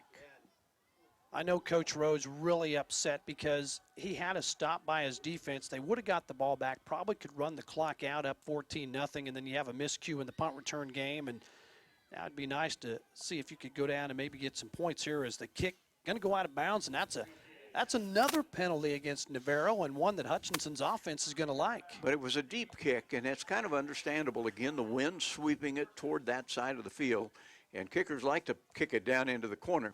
But no question, the Blue Dragons will get good field position, as kicking it out of bounds in a college game means the ball comes out to the 35-yard line, and we'll see how Hutchinson wants to play the final 100 seconds of the first half. And they've got 2 timeouts left, as the Dragons here with plenty of time if they would like to try to take a shot here and maybe go into the locker room and get some of those 6 points back that they gave up on the last series by Navarro. Khalil McClain has been the quarterback throughout the first half, with the exception of a play or two that he sat out after hurting his left wrist. Takes a high snap and pulls it down. He's to the 40, he's to the 45, cuts to the outside at the 50, makes a player miss at the 40, at the 35, at the 30, at the 25, the 20, waits for blocker, 10, 5, touchdown! Touchdown, Blue Dragons. Khalil McClain with another electrifying run, this one of 65 yards. Rusty, the ball was knocked out right as he crossed the goal line. And I'm going to tell you, if there was replay in this one, it would have been close. The official immediately said touchdown. The ball came out, and would that not have been disastrous had that we've counted? seen that happen before, but the official was right there, and he said the ball broke the plane before the ball was knocked loose. Khalil McClain with 2 huge touchdown runs in the first half, and Hutchinson has answered with a quick score and an extra point. And as a result, it is Hutchinson extending its advantage to 21-6. There's been a lot go on in the last minute 46. We have, in the span of 19 seconds, seen 13 points scored. We'll have the Blue Dragon kickoff for you in half a minute. ARCAT is now part of a regional transportation partnership with Sedgwick County Transportation and Wichita Transit. We are working together to provide rides to Wichita and back on Tuesdays. Wichita Transit has fixed route and paratransit service available within the city. Round trip costs range between $19 and $27. Advanced registration with ARCAT is required. ARCAT is first come, first served general public transportation. Call 694-2913 for details.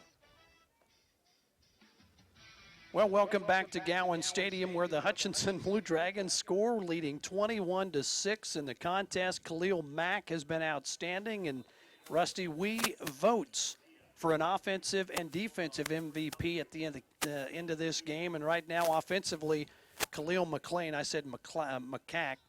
I can't even say what I said. You said Khalil Mack. Khalil McClain is the leading candidate for an offensive MVP, at least from this broadcaster's standpoint, from an offensive standpoint, if the Dragons were to win the game. A lot of time left, but Hutchinson has played a very good ground game first half. And now Hutchinson's going to have to hold the ball on the kicking team. Yeah, I said that wind had let up, not so much. Nope. Still whistling left to right across the field as the Dragons prefer to kick. Well, Rusty, you're a huge golfer. playing golf with a I crosswind wouldn't be playing golf in this temperature. It's not fun to play, even if the temperature is warm in a crosswind like this. Yeah, I'm telling you, it affects the football a lot more than it does a golf ball. You're right. Low kick fielded at the 26-yard line and brought out to the 35. Kyle Townsend on the return for the Bulldogs, and now still 83 seconds left in the first half. A first half that, after being pretty much a defensive game for 25, 26 minutes, all of a sudden has turned into an offensive one. Well, the tackle was by number 7, Damare Givens, who did a good job on the kickoff coverage. And with 1:23 to go and a timeout left, Navarro would like to score again. Hutchinson hopes they can keep them from getting any points here, as they'd like to go to the locker room leading 21-6 and maybe go inside and warm up for a few minutes. Yeah, we appreciate all of our local fans listening to us on Eagle Radio, and, of course, all the folks who are watching on NJCAA TV. And it's going to be a running play that goes nowhere because the Dragons were into the backfield, and a big play for Hutchinson will prevent that from being more than a 1-yard gain. Jalen Pickney, 44. He really is an explosive defensive end, and he and Hicks have been as good a combination from those slots all year for Hutchinson, and that time from the backside chase down the ball carrier. Second down, 9. Quarterback steps through traffic and rumbles upfield, and hard to bring down. We'll get a first down at the 47-yard line. Terrific job by Parker McNeil. The Dragons came with pressure.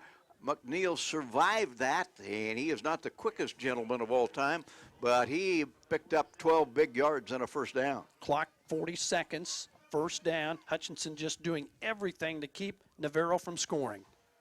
Now McNeil throws it toward the sideline. That's a busted route. It's incomplete.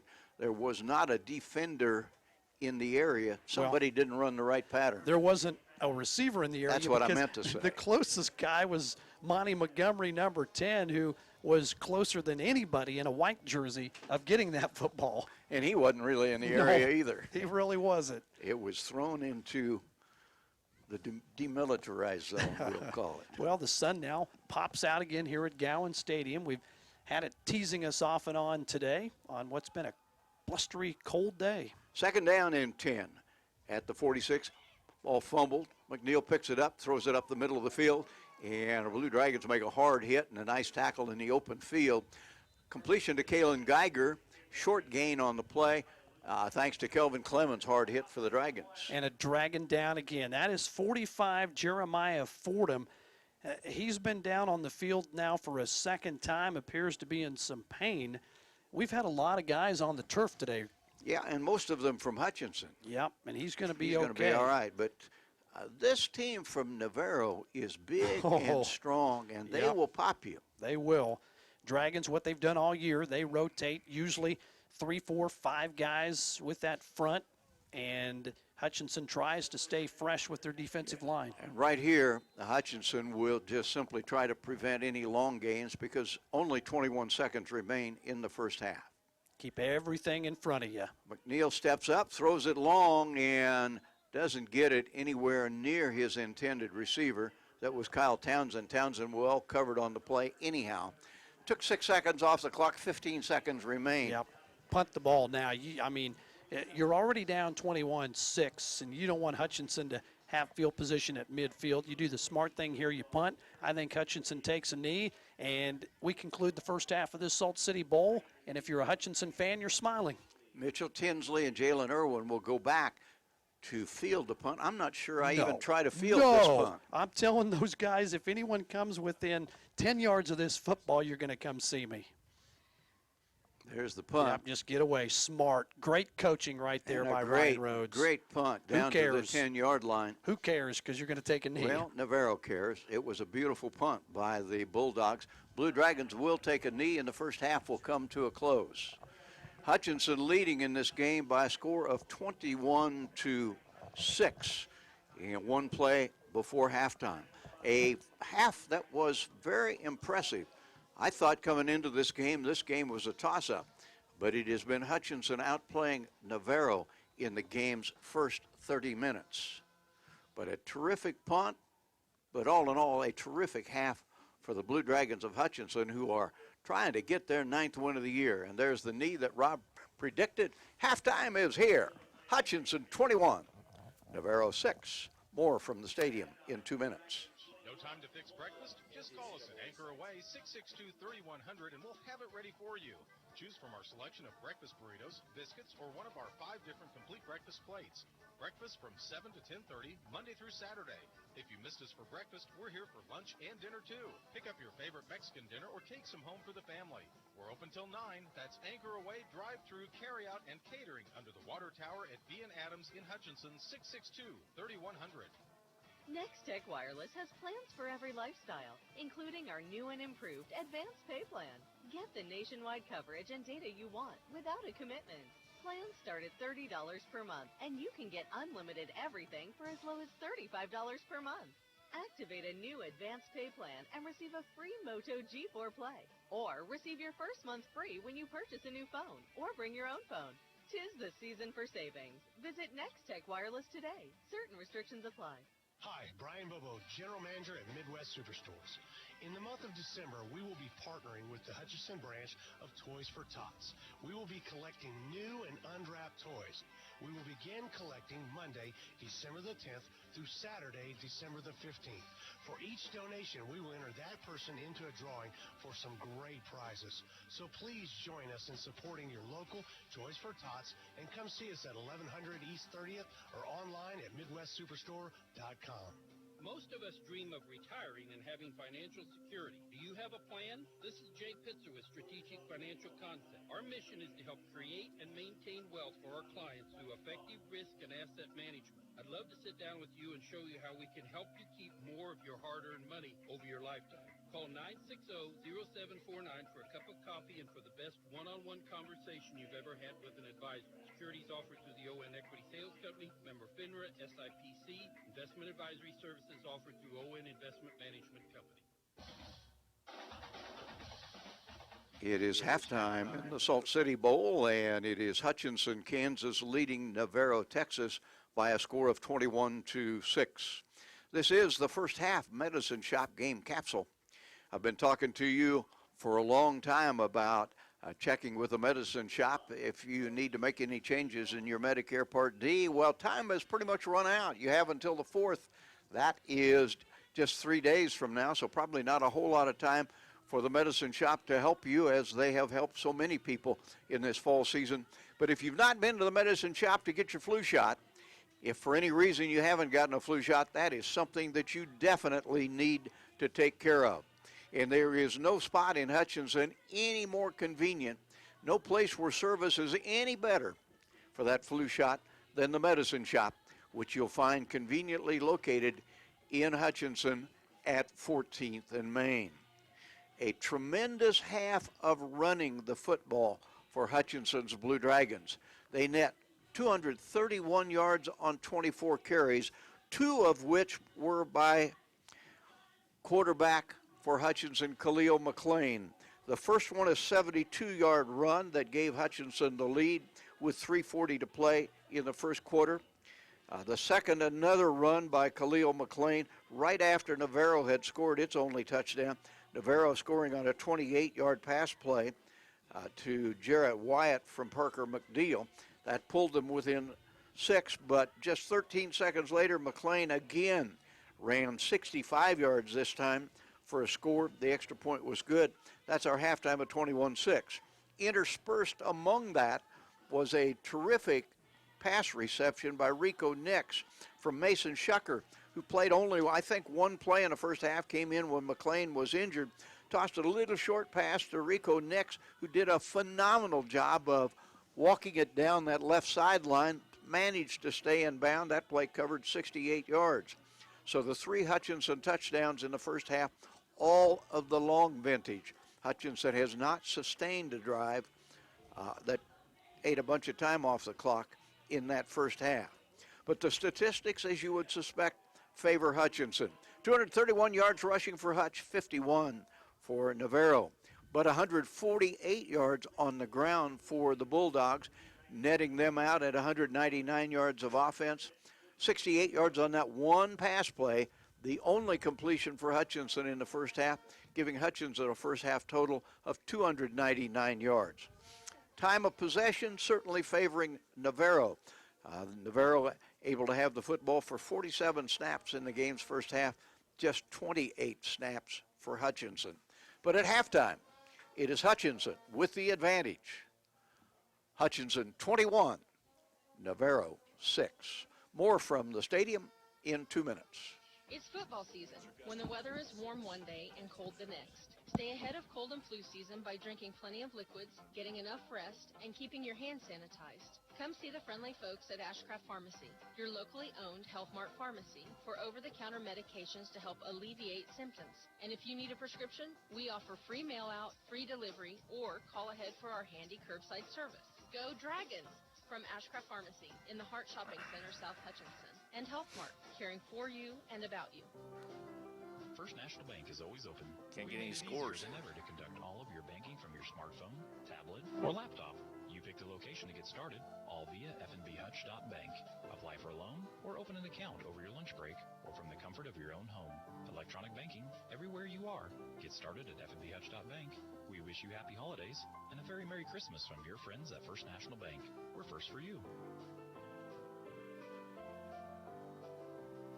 HCC Sports is brought to you by the Sportscaster Club members, Portfolio Recovery Associates, Dr. Robert F. of the Hutchinson Clinic, Barkley Plumbing, Vernon Chiropractic Center, Tim and Gina Ritter, along with Brian Strange of the Green Vision Group, Sutton Kaufman Transmission Service, Wade Patton Insurance, A&A Builders, Bold Office Shares, Mega Manufacturing, MAYB, Mid-America Youth Basketball, Lowen Corporation, Hog Wild Pit Barbecue, and by Mann, Wyatt, and Rice, LLC. These Sportscaster Club members help provide funds for HCC scholarships. For over 15 years, Erickson Custom Building has designed, built, and remodeled homes and commercial projects in central Kansas. Whether you're looking to replace a deck, wanting to build an addition, or remodel your kitchen, our customers receive individualized attention, quality craftsmanship, and exceptional customer service from start to finish. Erickson Custom Building offers new construction and remodeling services in addition to commercial and insurance projects. Visit our website today at ericksoncustombldg.com.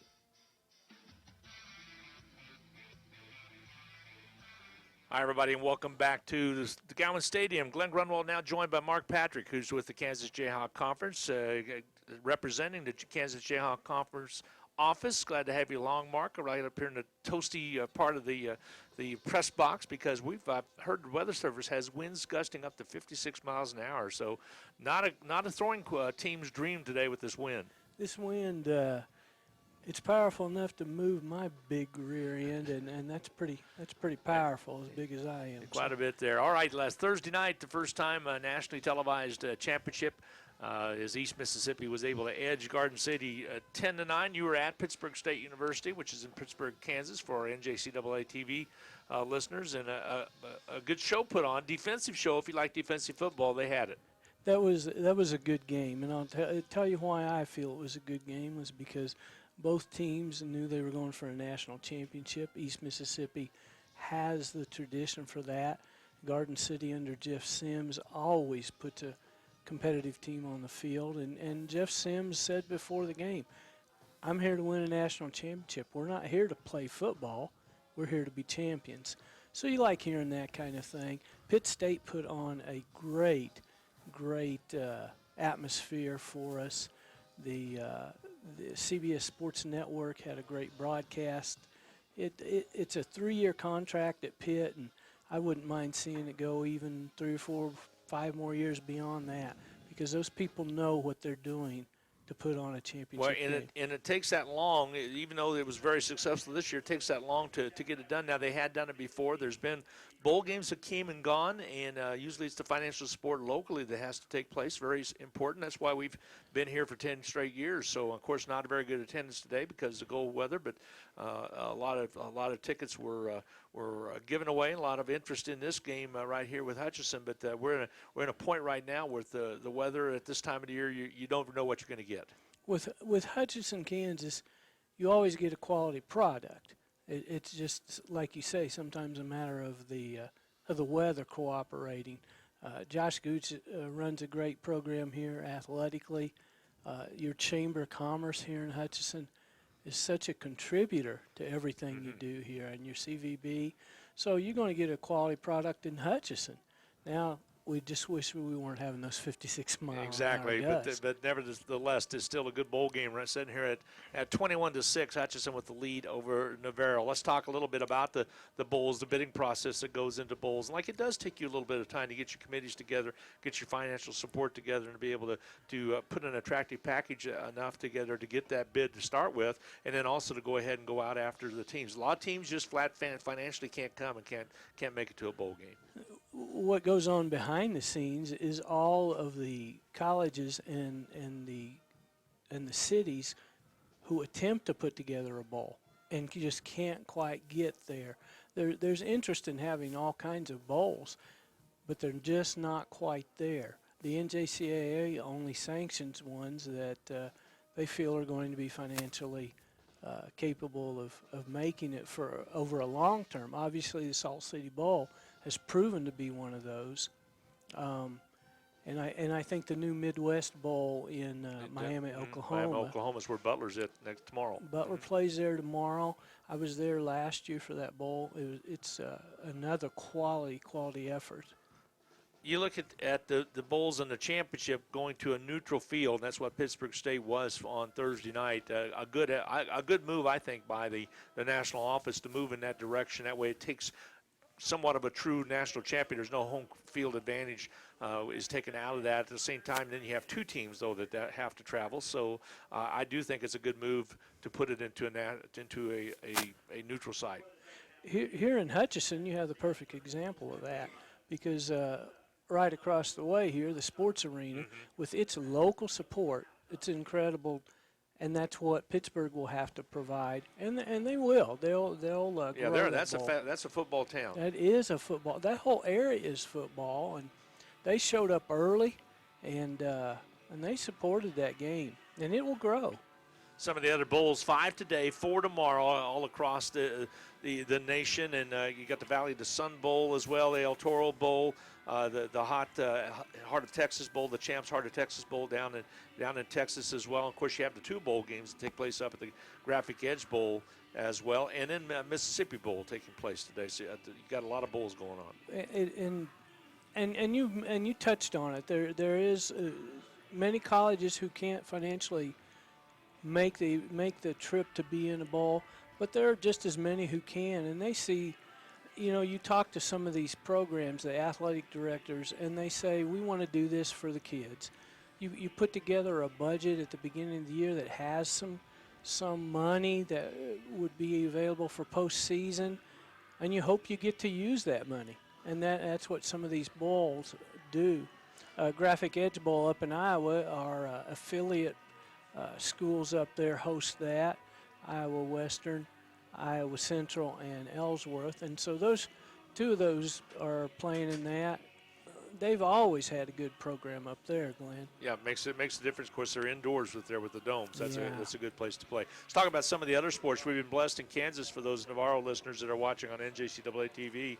Of course, Navarro had a team up in the National Volleyball Division I tournament that took place. Coffeyville won Division II, one of our conference schools in Division II, won at Johnson County with good showing as well. Soccer just took place, but as far as being tied to Kansas, you got the D1 volleyball, you have track and field, you got the D1 basketball, and also, of course, you had the East Mississippi and Garden City in football. So middle of the country is kind of garnering some attention from the NJCAA. You look at the map of the continental United States, we're right in the middle. Nobody can complain about having to go coast to coast to get involved in a game. If we put things in Kansas, everybody's kind of middle distance. But even more important than that, Glenn, is the fact that these Kansas communities want to host. Nobody is forcing you to host. We want to host here in Kansas. That's been proven over the years with Hutchinson and the men's tournament. You have a beautiful facility here, and so the NJCAA allowed D1 volleyball to come here, and the reports on that were stellar. in the past, Salina hosted women's basketball. Now it's moved down to Lubbock, Texas. What's the status of that in the future going forward? I believe the bids come open again here in 1 year for that. Salina has looked at it again, Glenn. I think it comes on down to number of volunteers you have and how many you have available. Well, and also they renovated their facility. Their facility just started to have some wear and tear on it quite a bit sometime. And of course, you always like to have a community college pretty close to it. And at one time they had Brown Mackey, not anymore. So that would be a maybe. Of course, not too far from Navarro, Tyler used to have the tournament. Was very successful for years and years. One thing about the NJCAA, over the years they have supported their own members. They want to have their colleges support the championship events, and that makes sense. So when you see those bids go out and get awarded, the teams that are hosts really do have a better chance than a community that is just bidding for the event.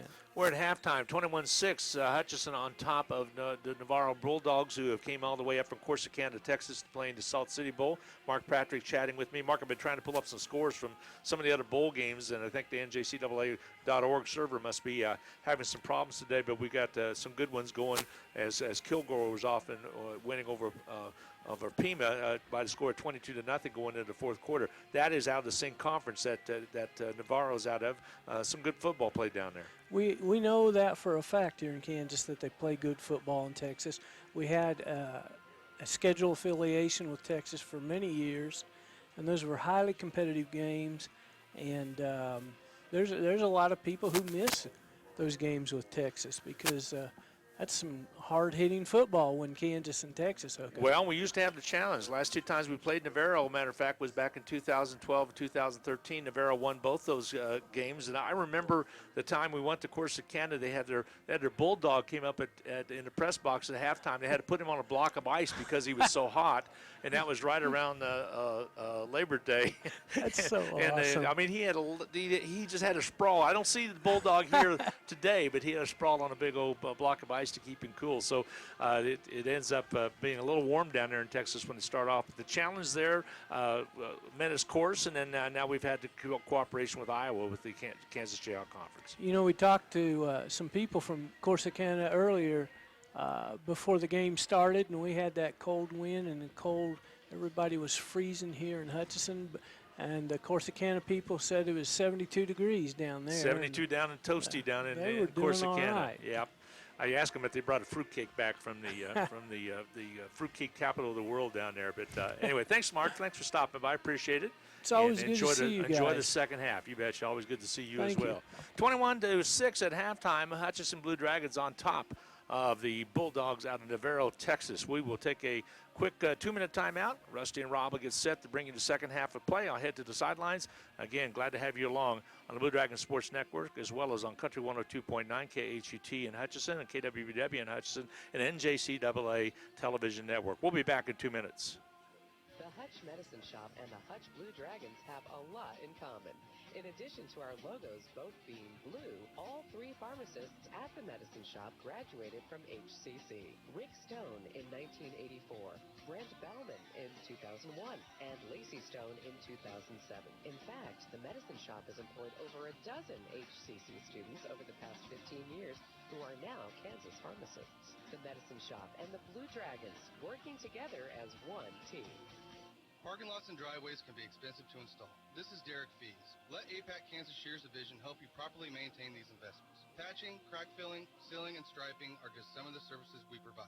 Call APAC today at 620-662-2112. Are you tired of your dusty or muddy driveway? APAC Kansas Shears Division is here to help. This is Derek Fees. Call us and ask us about our asphalt millings. If you are a do-it-yourselfer, arrange for pickup or delivery at your convenience. Call APAC today at 620-662-2112.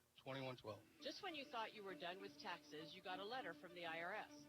Maybe you're being audited, or maybe you filed for an extension and still need some tax help. We at H&R Block are there for you. We don't stop working on April 15th. Our tax professionals are here to help you year-round. So if you have tax issues you need a hand with, even if H&R Block didn't do your taxes the first time around, visit our offices in Hutchinson, Lyons, or Ellsworth and let our experienced tax professionals help get you every dollar you deserve. The Rothy family name has always been connected to serving the Hutchinson community, and you can expect the same kind of high-quality service when you visit Rothy Family Flooring. They believe you deserve to be treated like family, so they've invested in their own talented and trustworthy installers to lay your floors. No outside contractors will ever knock on your door if Rothy works for you. Let them show you their expansive selection of name brand flooring and trust your home to the best. Rothy Family Flooring, 325 North Main, Hutchinson.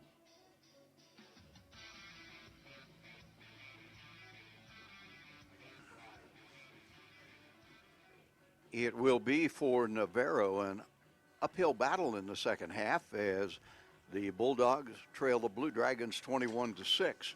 But in Parker McNeil, that big, strong 6'5" quarterback, Navarro has a weapon that can get him back in the game. His stats, and I didn't give you these earlier in the half, but they were pretty impressive, 19 of 30. He did have one picked off, but it came on fourth down where the pick really didn't hurt him. 148 yards and a touchdown.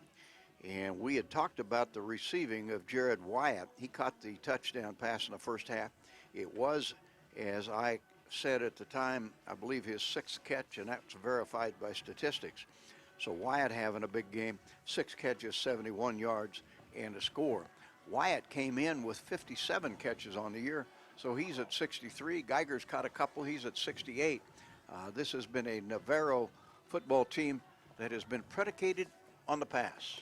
No doubt. And, you know, I think Hutchinson went into the locker room. That score they get right before the conclusion of the half really lifted their spirits, because had they not scored, maybe the momentum is with Navarro, who scored off kind of a muffed punt return by the Dragons that gave them an opportunity to get the 6 points on the board. Then you have the silly penalty, the unsportsmanlike penalty that allows you to have to kick a super long extra point with wind like this. And that's kind of the story of the first half. Dragons smiling, leading 21-6, and we're about ready for the second half kickoff. Yeah, Navarro will kick to the Blue Dragons.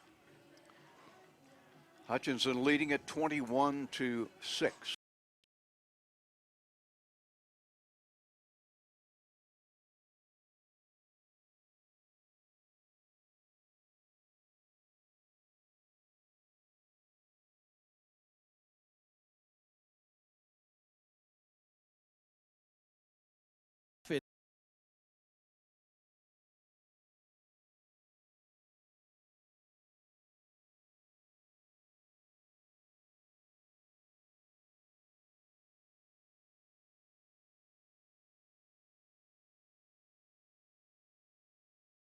No harm done as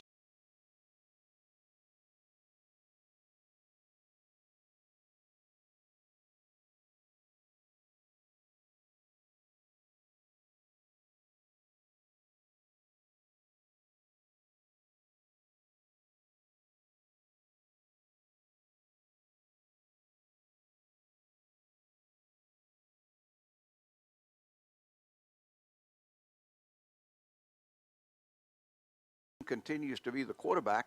He was in there for every play in the first.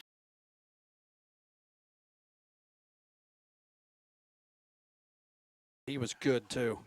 And the Dragons start with a straight handoff to Des Jackson, and Jackson won't get much. Maybe a yard. 11th carry of the game, 73 yards rushing, averaging about 7.3 a pop. But that time, it was the Navarro defense that came out and said, not this time. I'm not sure that I think 21 points is going to be an adequate total to win this football game. That's the total that Hutchinson has right now. I'm not sure that the Dragons want to play the second half in too conservative a fashion. Pretty sure they'd like to score a few more here in the second half. McClain taking his time. Corner blitz. Hands off, and Des Jackson plows straight ahead out to the 41-yard line. Well short of the first down. It will be a 3rd down and 6 for the Blue Dragons. Opening drive of the third quarter. For Hutchinson fans, this is a big afternoon of sports, because upon the completion of this game, we will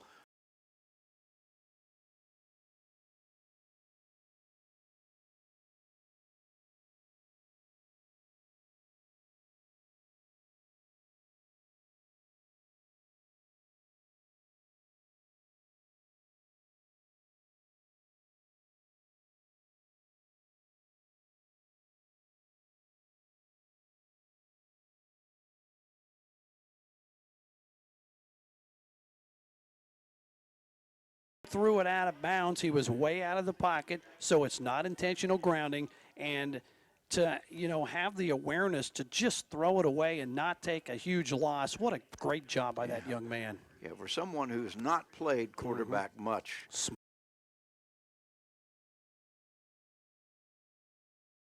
I think a little lower the last time he hung it, and it didn't work so well.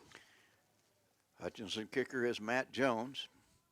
He's going to go with the rugby-style kick, and it is angled to the sideline, and again goes out of bounds. Not a good punt at all, somewhere out of bounds near the 45-yard line. Not nearly what he was hoping for, but at least from a Hutchinson standpoint, no return. Good field position for the Bulldogs as they'll begin at their 45. Well, he's an older player, and he's disgusted with himself, knows that could have had a little better effort there, and he goes to the sideline and isn't too happy. Well, we will see how motivated the Bulldogs are. They've got certainly a great opportunity right here. 55-yard drive would put them in the end zone. And they'll start with play action. The ball thrown over the middle and just simply dropped. It was thrown a little bit behind Kyle Townsend. Had it in his hands, couldn't hang on to it. Wide open, Glenn. Yep. That's a ball that you have to catch 9 out of 9 times. Yeah, you really do. And he started to look upfield. I think he thought he had it, and it just popped away from his pads. And nice play-action pass right there by the quarterback. Jackson Meat, your sideline report sponsors, and we appreciate Jackson Meat being our sponsor of the sideline reports all year long. You bet. Parker McNeil, straight handoff. And the Blue Dragons give up a little bit of yardage on the carry, but not much. 2, perhaps 3 yards. It will leave a third down and the better part of 6 yards to go for the Bulldogs. Jaden Cunningham, one of those big defensive tackle, first team all-conference.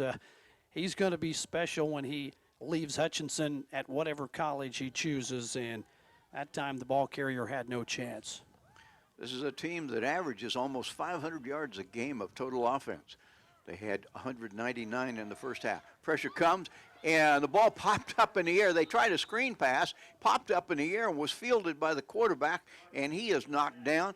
So it's a completed pass by the quarterback to himself, at the 37-yard line. Big loss. I used to do that all the time when I played backyard football, Yeah, except you didn't get tackled, and Kamari Canis is the guy who made the tackle number 40 as the Dragon defense does it again. So it is once again a punt situation for the Bulldogs. Jalen Irwin and Mitchell Tinsley back for Hutchinson. They await near the 25-yard line. And the punt is off. It is high.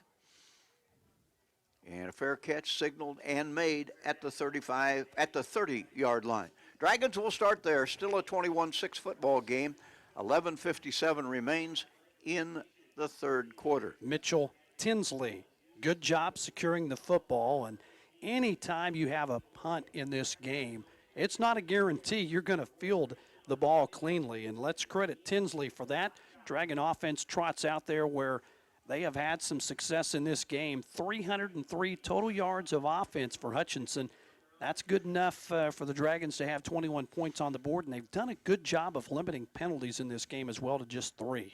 Each team of possession in the third quarter. Nobody's done anything with it. Dragons try to remedy that, and Jackson breaks free momentarily and is out for 10 and a first down at the 41-yard line. Des Jackson was voted by the Hutchinson coaching staff as their Offensive Player of the Year. Those awards handed out last week, and there's just no debate. He has been the man offensively for Hutchinson this year. So it will be a first down for the Dragons at the 41-yard line. Jackson in this game has really been good. 88 yards rushing. 2 running backs back there along with Khalil McClain. Blitz threatened by Navarro. High snap, pulled down, timing off, and nothing for the Dragons on a first down carry. Glenn, that play really blown up from the start. It really did. He didn't get out of the chute at all with the run right there. So now it's going to be a little bit of a loss on the play. Brings up second down. Timing is so key on a play like that. When the snap is high and the quarterback has to reach up high and then bring it down, it's too long. Yeah, we've seen a couple of those snaps. Quarterback's done a good job. A good thing he's tall of bringing some of those snaps down. It is a 2nd and 10. Hutchinson at its 41-yard line, and the Dragons noticeably working on the play clock. They'll take it down well inside 10. Now down to 2-1, and they snap it, and that play's going nowhere. McClain looked like he couldn't decide whether to give the ball off. That's a new running back in there, Monte Ellis. And it was like, I'm not sure I'm going to give it to you. And struggled with the ball for just a moment, and the defense ends and gobbles it up. Well, I don't know if you pass here. McClain is 0 for 4, has yet to complete a pass. Dragons no passing yards complete in this game, but you're looking now at a 3rd and 12. Do you maybe put it in the air here? So far, a conservatively played first 5 minutes of the second half. And with a 21-6 lead, why not? Ellis goes in motion to the right side, and it is a keep by McClain. Loose at the 50, at the 45-yard line, a first down, Khalil McClain. McClain, who's run for 68 yards, a score for 65 yards, and a score, picks up about 12 or 13 more on that carry. Yeah, he's now over 175 yards rushing. This guy has been special from behind center for the Dragons at quarterback.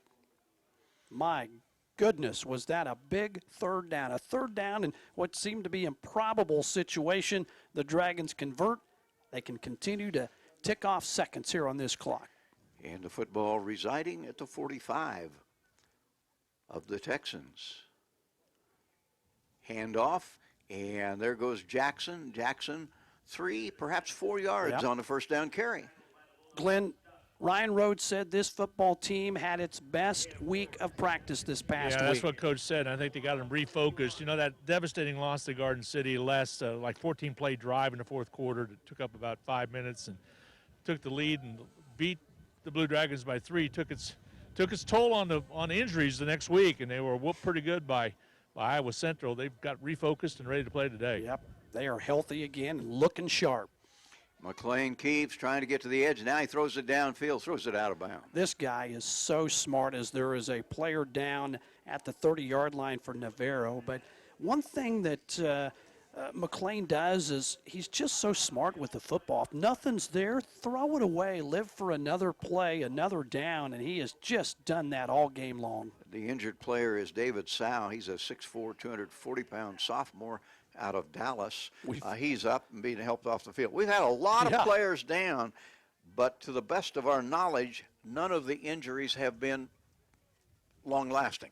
They're going to escort him slowly off the field. And holding his shoulder awkwardly. Yeah, he does not look like he might be one of those that returns to the lineup, as Hutchinson now gets a chance to hydrate some of those players out there. They're looking at a 3rd down and 6, Glenn, and wouldn't it be nice to convert another first down here and extend this drive and run time? Yeah, it really would be. Take a little time, 8:37 to go in the 3rd, leading at 21-6, but nice to just drive it down methodically and try to get in the end zone.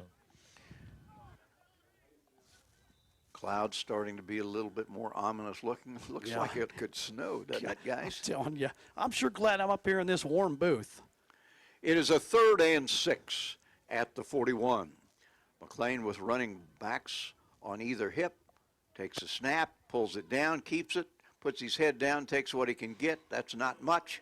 2 yards on the carry, and Hutchinson will have a 4th down and about 4 at the 39-yard line. Ryan's going to punt the ball, and you do that here. Your defense has played so well. You lead 21-6. If they are going to score, make them go 80 yards to do it, because you're anticipating this punt at least getting the football placed at the 20 or inside.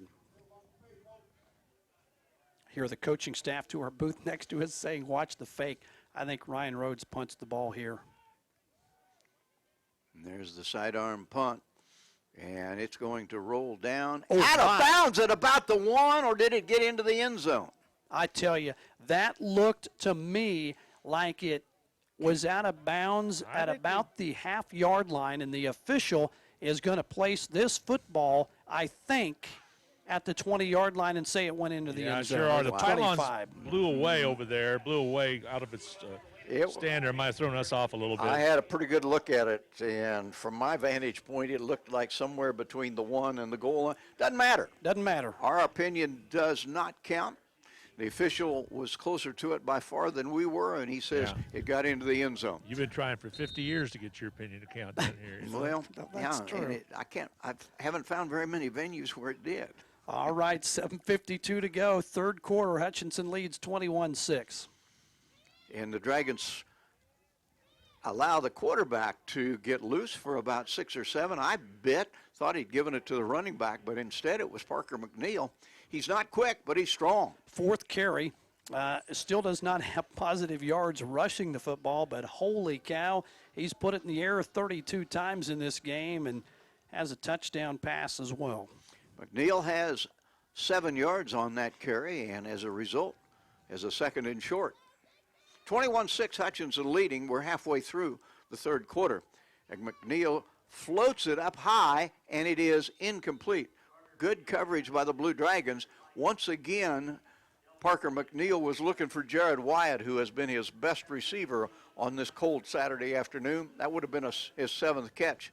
But the defensive back never gave him an avenue to get to the football. I'll agree with you, Rusty, in the fact that, my goodness, it has all of a sudden gotten even more overcast. Does look like it could snow. Well, it feels like a little bit of precipitation, a little harder than rain, so take it for what you want to, guys. Interesting. You know, I do get extra pay when it's sidelines below 30 degrees down here. Well, you should. Well, I won't argue against it. I won't either. It is a 3rd and 3. Throwing situation incomplete. Or is it? Oh, it's picked off. Nope. Nope, they're going to say he trapped it. I thought for a second it hit the ground, and then I thought for just a moment that it had been picked off the turf, but it's just going to be an incomplete pass. Yeah, 4th down and a punt. It's like volleyball. You can kick it over, and I think he tried to do the little foot thing there, but they say it hit the ground, so and 4th down. Caleb Bryce, 37, is the Dragon who sold it. I mean, give him an Academy Award for it because he had everyone believing he picked it up before it hit the turf and was going to take it into the end zone. Official right there said it hit the turf. So the Blue Dragons figure to get pretty good field position. Still, they lead this game 21-6. Secure the football here on the punt. Punt's off. It's a beauty. Nice kick. And it is fielded by the Dragons at the 33-yard line, but not without some effort. Mitchell Tinsley, for the most part, has done a good job handling punts. He started handling punts the second half of the season. He has been more sure-handed than anybody else the Dragons have tried back there. That has been as tough a job as any job you would want to have in Hutchinson, Kansas today, and that is returning a punt in this wind here at Gowans Stadium. And he darn near wasn't able to secure that one. Good job by Tinsley. Dragons have the ball back. Again, they have been, for the most part, pretty conservative here in the third quarter with that 21-6 lead. Just take care of the football if you're Hutchinson. Navarro would like a turnover. Ball is thrown laterally, caught. Going to be a short gain on the play for the Blue Dragon. Maybe not even back to the line of scrimmage. Tossed it out to Jalik Jagway, his 23rd grab of the season, but it will go for no gain. Hutchinson 2nd down and 10. And if I told you that'd be the first completion for Hutchinson in the game, you would be one off, because don't forget Rico Nicks. That lone run down the sideline in the first half was a pass from Mason Shucker. Now, the pass only covered about 5 yards. Yeah, and I should have said by McClain, your starting quarterback in the game. But if I were to say 2 completions even, you think, how bad's Hutchinson getting beat? Yeah. Crazy game. The Dragons lead 21-6.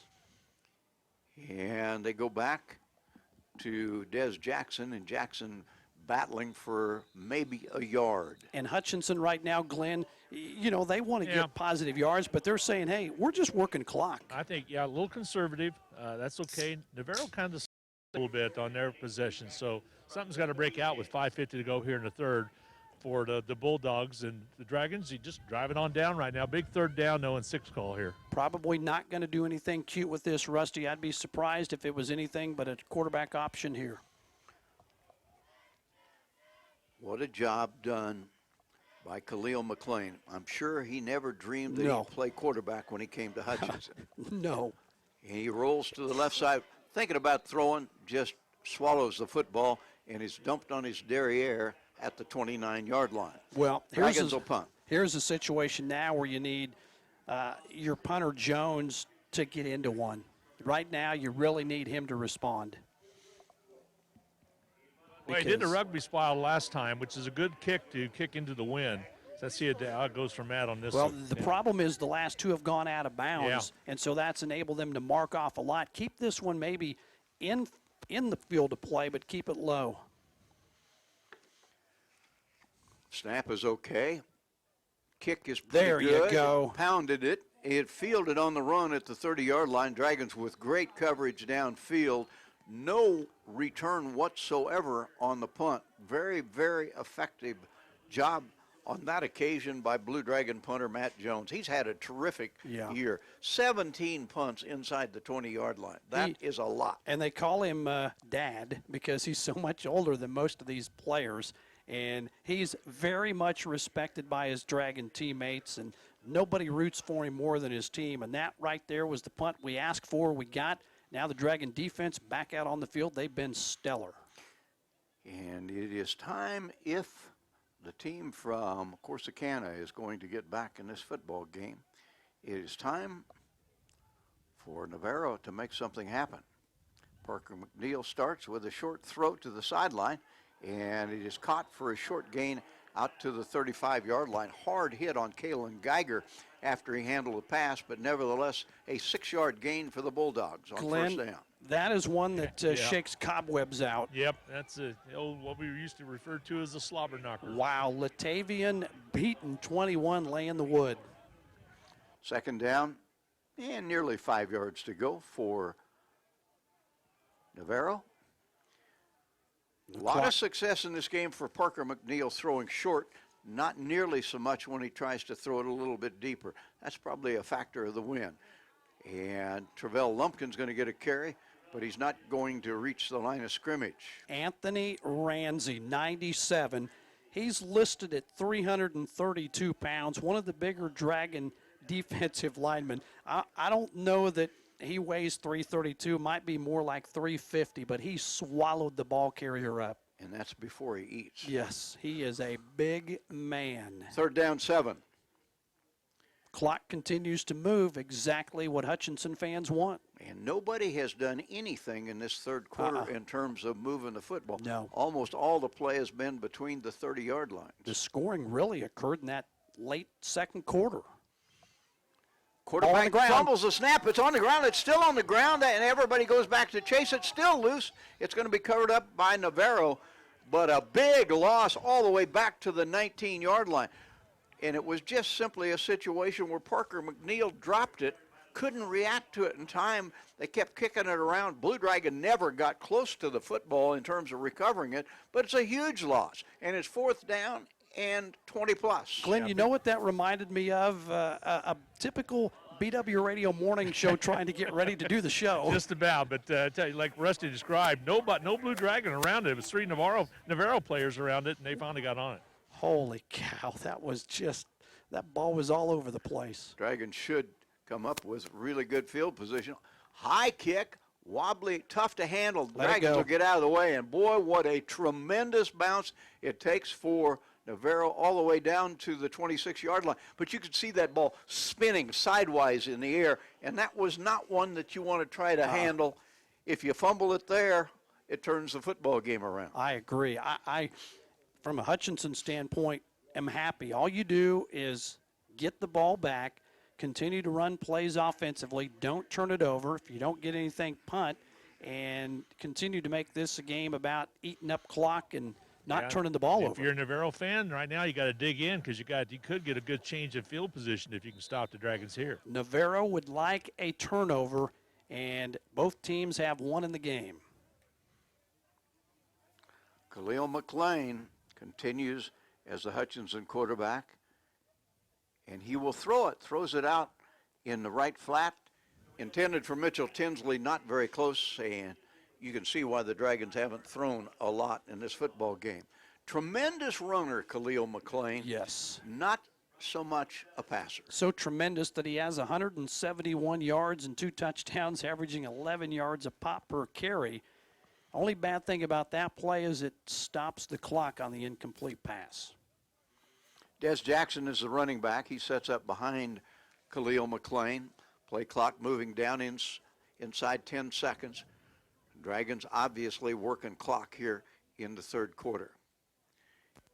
And it is a keep by McClain, and he is still running, battling, has a first down. Good night. This guy, he just has so much heart. Ryan Rhodes talked about it. They saw it in the Iowa Central game, and he just talked about when nothing was going right, you plug this guy in, and he showed so much heart and character and want to, and you saw it on that play right there.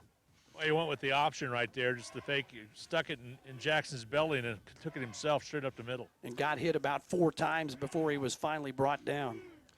And every time that happens, the Dragons have an opportunity to run another couple of minutes off the clock, a couple of minutes that Navarro badly needs possession. McClain eludes a tackle, scrambling, will throw it away. Smart, because almost a sack, that's a negative 8, 9, 10-yard play. Throw it out of bounds. Yeah, clock will stop, but leading 21-6, you still have possession of the football, and it's still 2nd and 10, Glenn. Emmanuel James just about saved his life right there with a block because they were closing in on him big time, and he was able to pick up a block enough to throw it away. So it remains a 2nd and 10, a minute 46 to play in the third quarter. In the first half, we had 13 points scored in 17 seconds, starting at a minute 46. Don't think that's going to happen here. McClain hands off to Jackson. Jackson grabbed right at the line of scrimmage, wrestled down, gain of a yard, maybe 2. It will keep the clock moving. And the football season rapidly coming to an end for both of these teams, each of which has had a nice year. The Bulldogs, if they are unable to turn this game around, will finish at 6-5.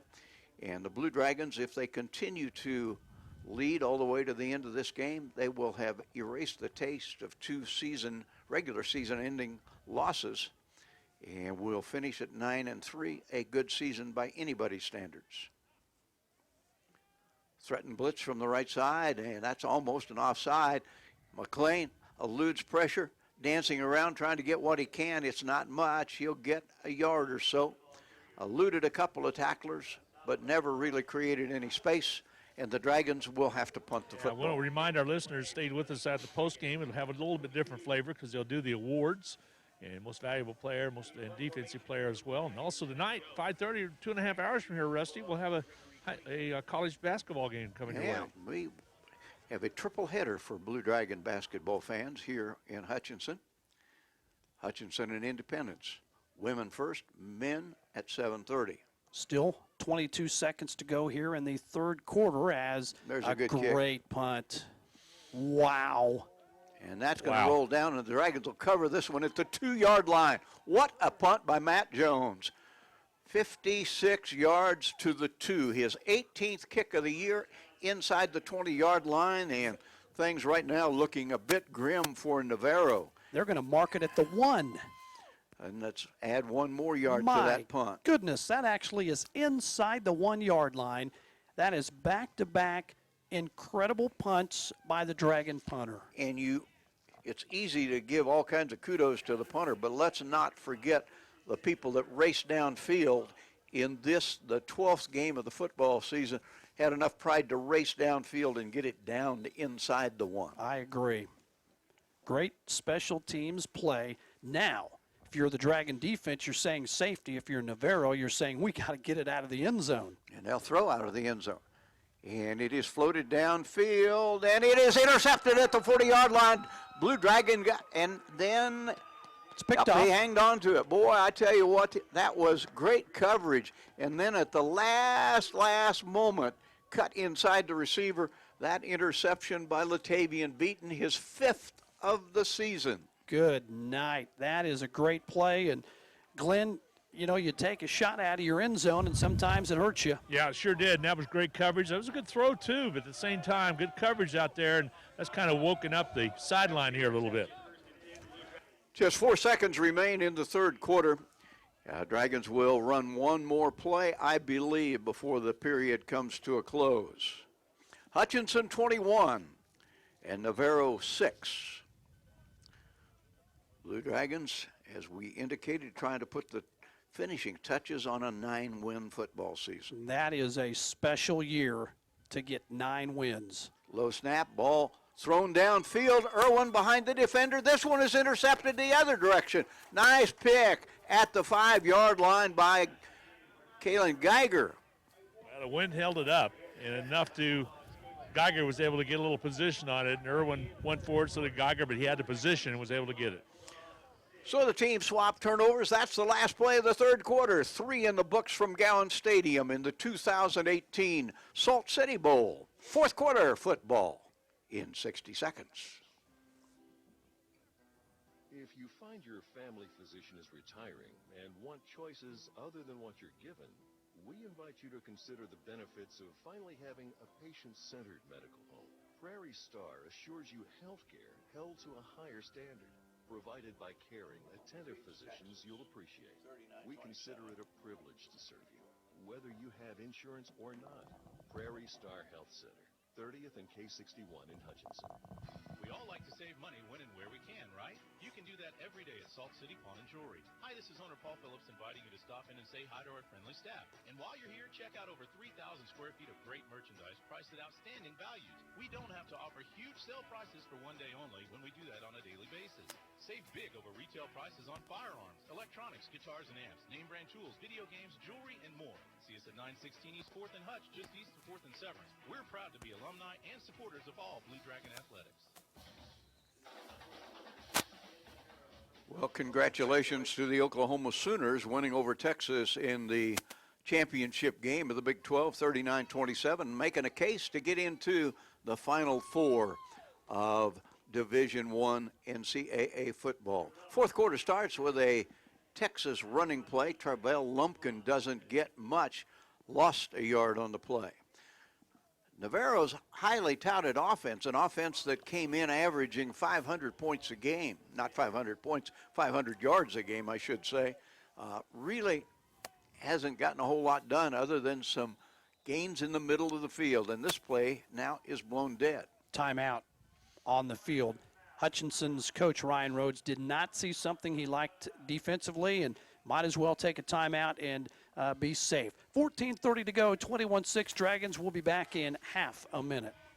HCC Sports is brought to you by the Sportscaster Club members, Portfolio Recovery Associates, Dr. Robert F. of the Hutchinson Clinic, Barkley Plumbing, Vernon Chiropractic Center, Tim and Gina Ritter, along with Brian Strange of the Green Vision Group, Sutton Kaufman Transmission Service, Wade Patton Insurance, A&A Builders, Bold Office Shares, Mega Manufacturing, MAYB, Mid-America Youth Basketball, Lowen Corporation, Hog Wild Pit Barbecue, and by Mann, Wyatt, and Rice, LLC. These Sportscaster Club members help provide funds for HCC scholarships.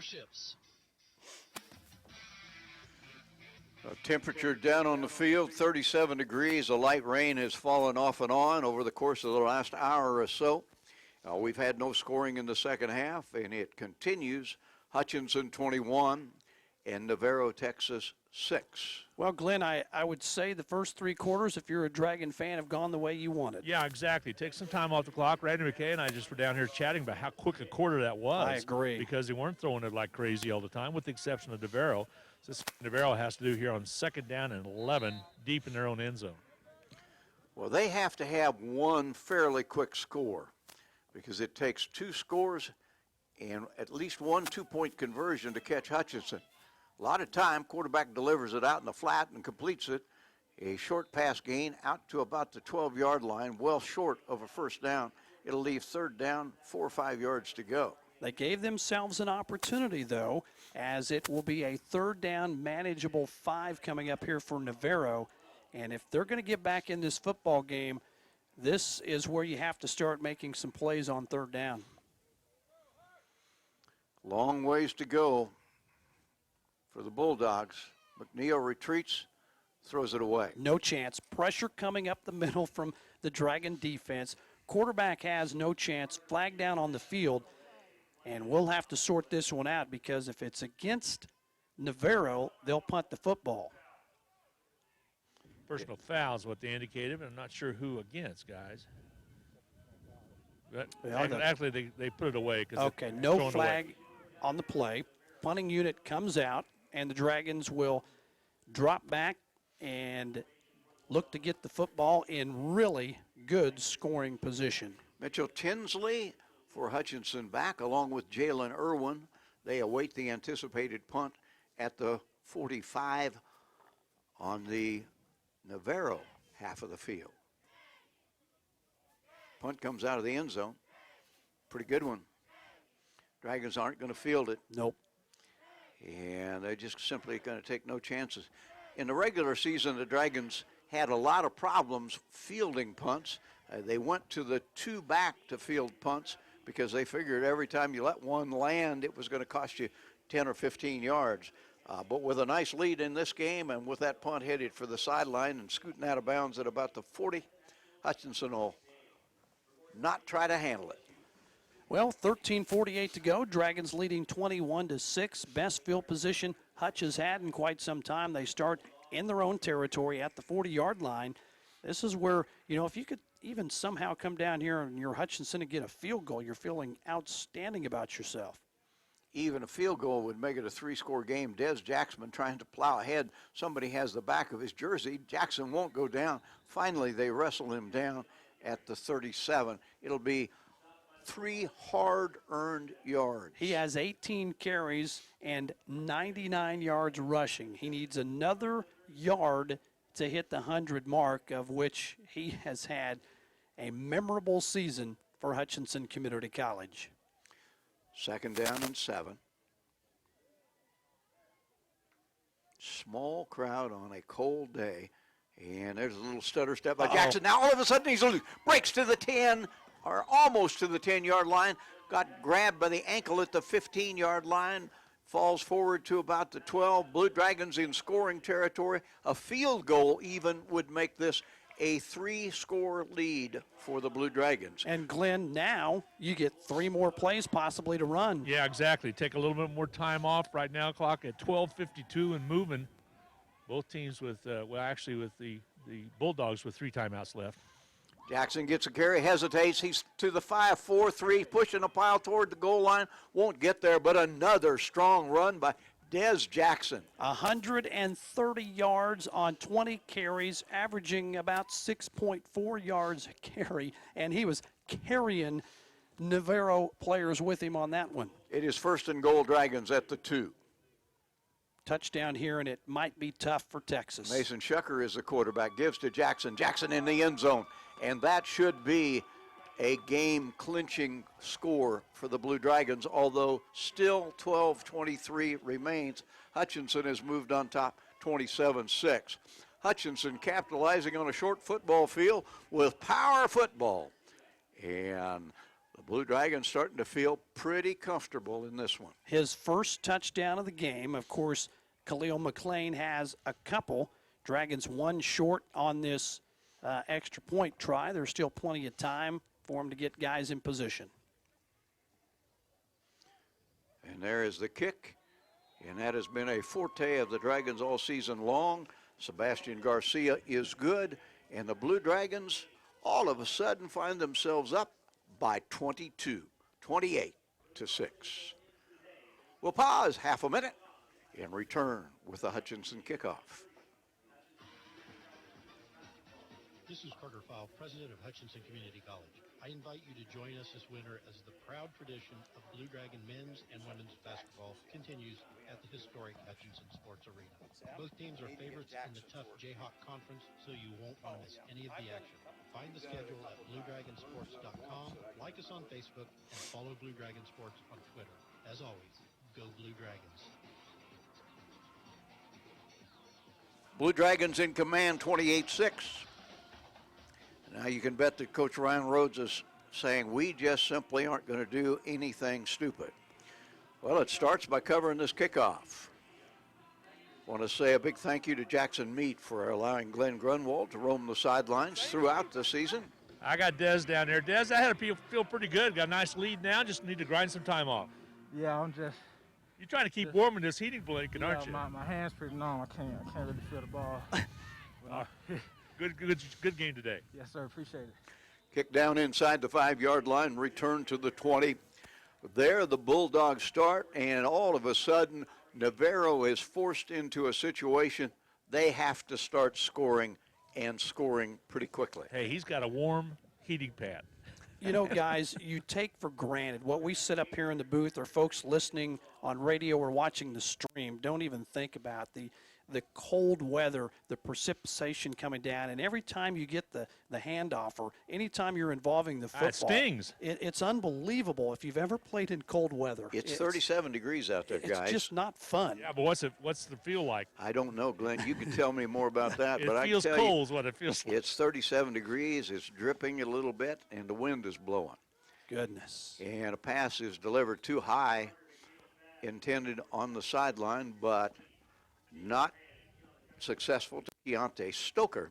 And that is the 39th pass by McNeil in the game. He's completed 22 of them, thrown 2 picks, has 1 touchdown, and every time he throws it, the clock stops. And not unusual, Rob. No, Parker McNeil averages 36 throws a game. He's already over it in this game, but there's a long way to go. Normally the rushing game is a little more prominent. There's a ball thrown in the middle of the field, and it is caught for a first down by the tight end out to the 35-yard line. Nice throw to Gregory Clayton. Yeah, stops the clock. Now they get it going again. By the way, 36 degrees, but feels like 23. Oh, my. And some precipitation in the air to make it worse.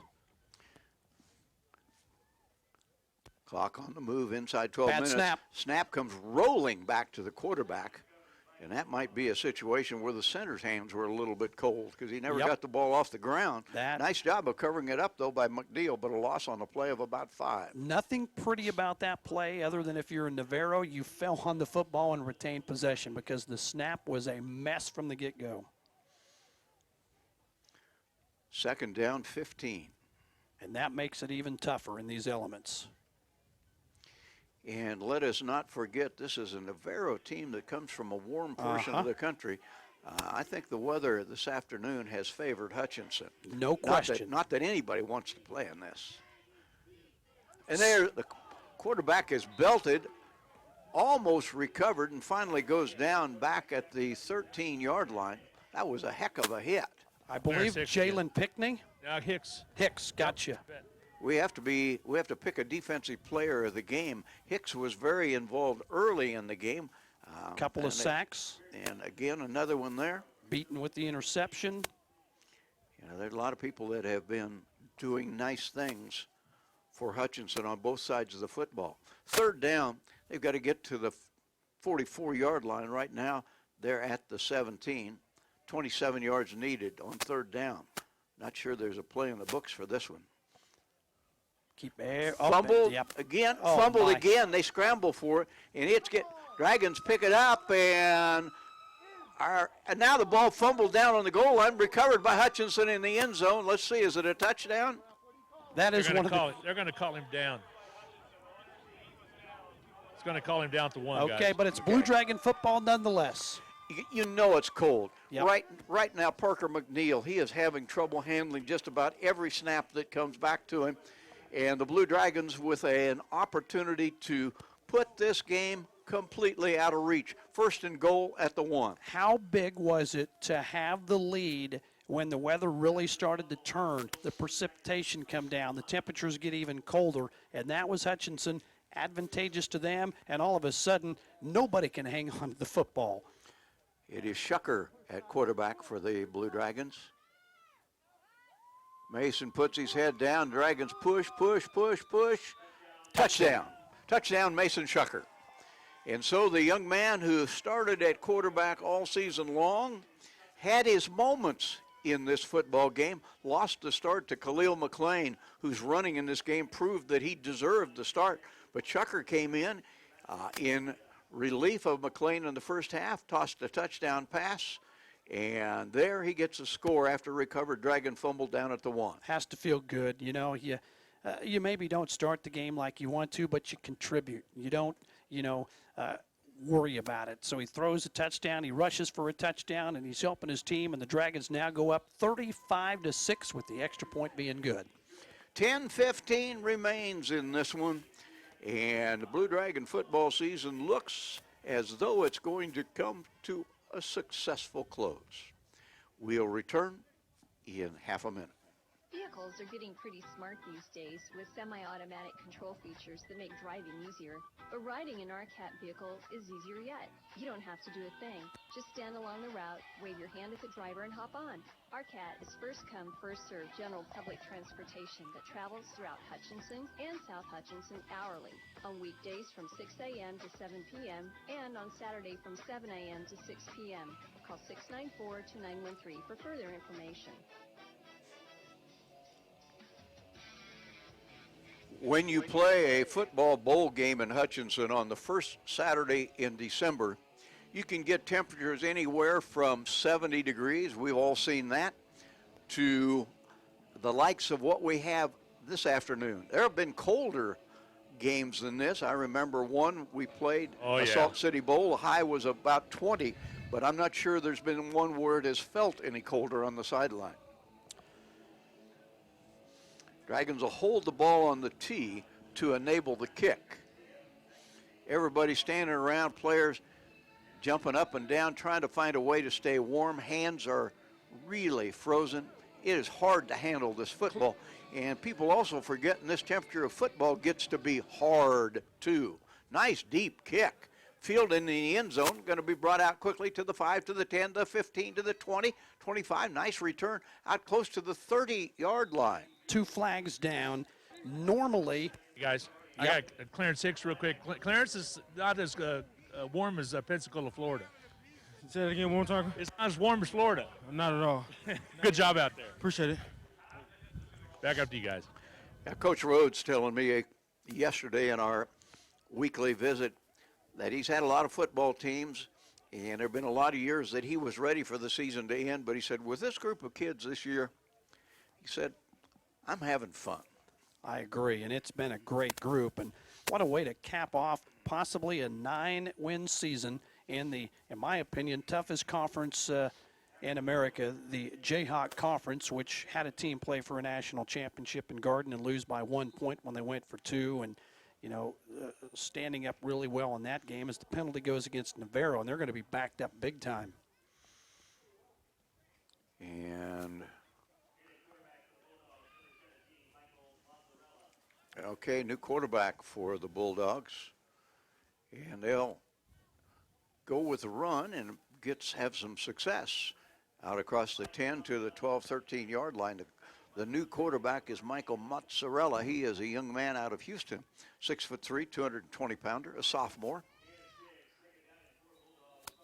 And this play's blown dead. Going to have a timeout. Ryan Rhodes not happy with how his personnel were set up, so he's going to use one of his timeouts as he walks out onto the field in disgust, his team leading 35-6. We'll take a half-a-minute break, and we'll be back with more here in the fourth quarter of this Salt City Bowl. As the Hutchinson Blue Dragons athletics are a tradition, so is the Anchor Inn in downtown Hutchinson. Whether you plan lunch or dinner or even take out for home, the Anchor Inn is a great family restaurant that you are sure to enjoy. Order off their great menu or take advantage of the Anchor Inn's awesome buffet. You'll make a great choice either way. The Anchor Inn is also a great spot to meet up with old friends and acquaintances because everyone goes to the Anchor. That's the Anchor Inn at 128 South Main in Hutchinson, proud supporters of Hutchinson Blue Dragon Athletics. 9 minutes, 47 seconds separating Hutchinson from victory in the Salt City Bowl. The issue pretty much resolved with Hutchinson on top 35-6. You guys look down at the training table down here. Everybody's around that heat blanket trying to get their hands warm. It looks like they're around a fire. Can you? There's another loose football, and the Dragons may have recovered a fumble inside the 15-yard line. They say they have. Will the officials concur? I think so. Never was the quarterback, Michael Mozzarella, ever to get it in the hands of Travell Lumpkin. And turnovers right now really penalizing Navarro. Last two set of downs, just horrible for Navarro. Yeah. Glenn, I got an idea. You could be voted president and most popular dude in Hutchinson if you'll slip out of here, run to Walmart, get another one of those blankets, and go down on the sideline. Yeah, no kidding. Those are real popular. You look like they're all huddled around the training table, but it's starting. The hands are really getting cold down here. Yeah, that precipitation's made a difference. You guys have been down there right on the sideline. We have to pick a defensive player of the game. Pretty obvious right now, I think, who the offensive player of the game Yeah. is. We're going to let you and Randy talk Well, about we it and tell did. us what we think. Randy's headed up there. We're kind of divided on that count, so we're going to keep it right there. And the Dragons are going to lose a batch of yardage on first down as pouring through unmolested are a couple of the Bulldogs. Yeah, Singleton.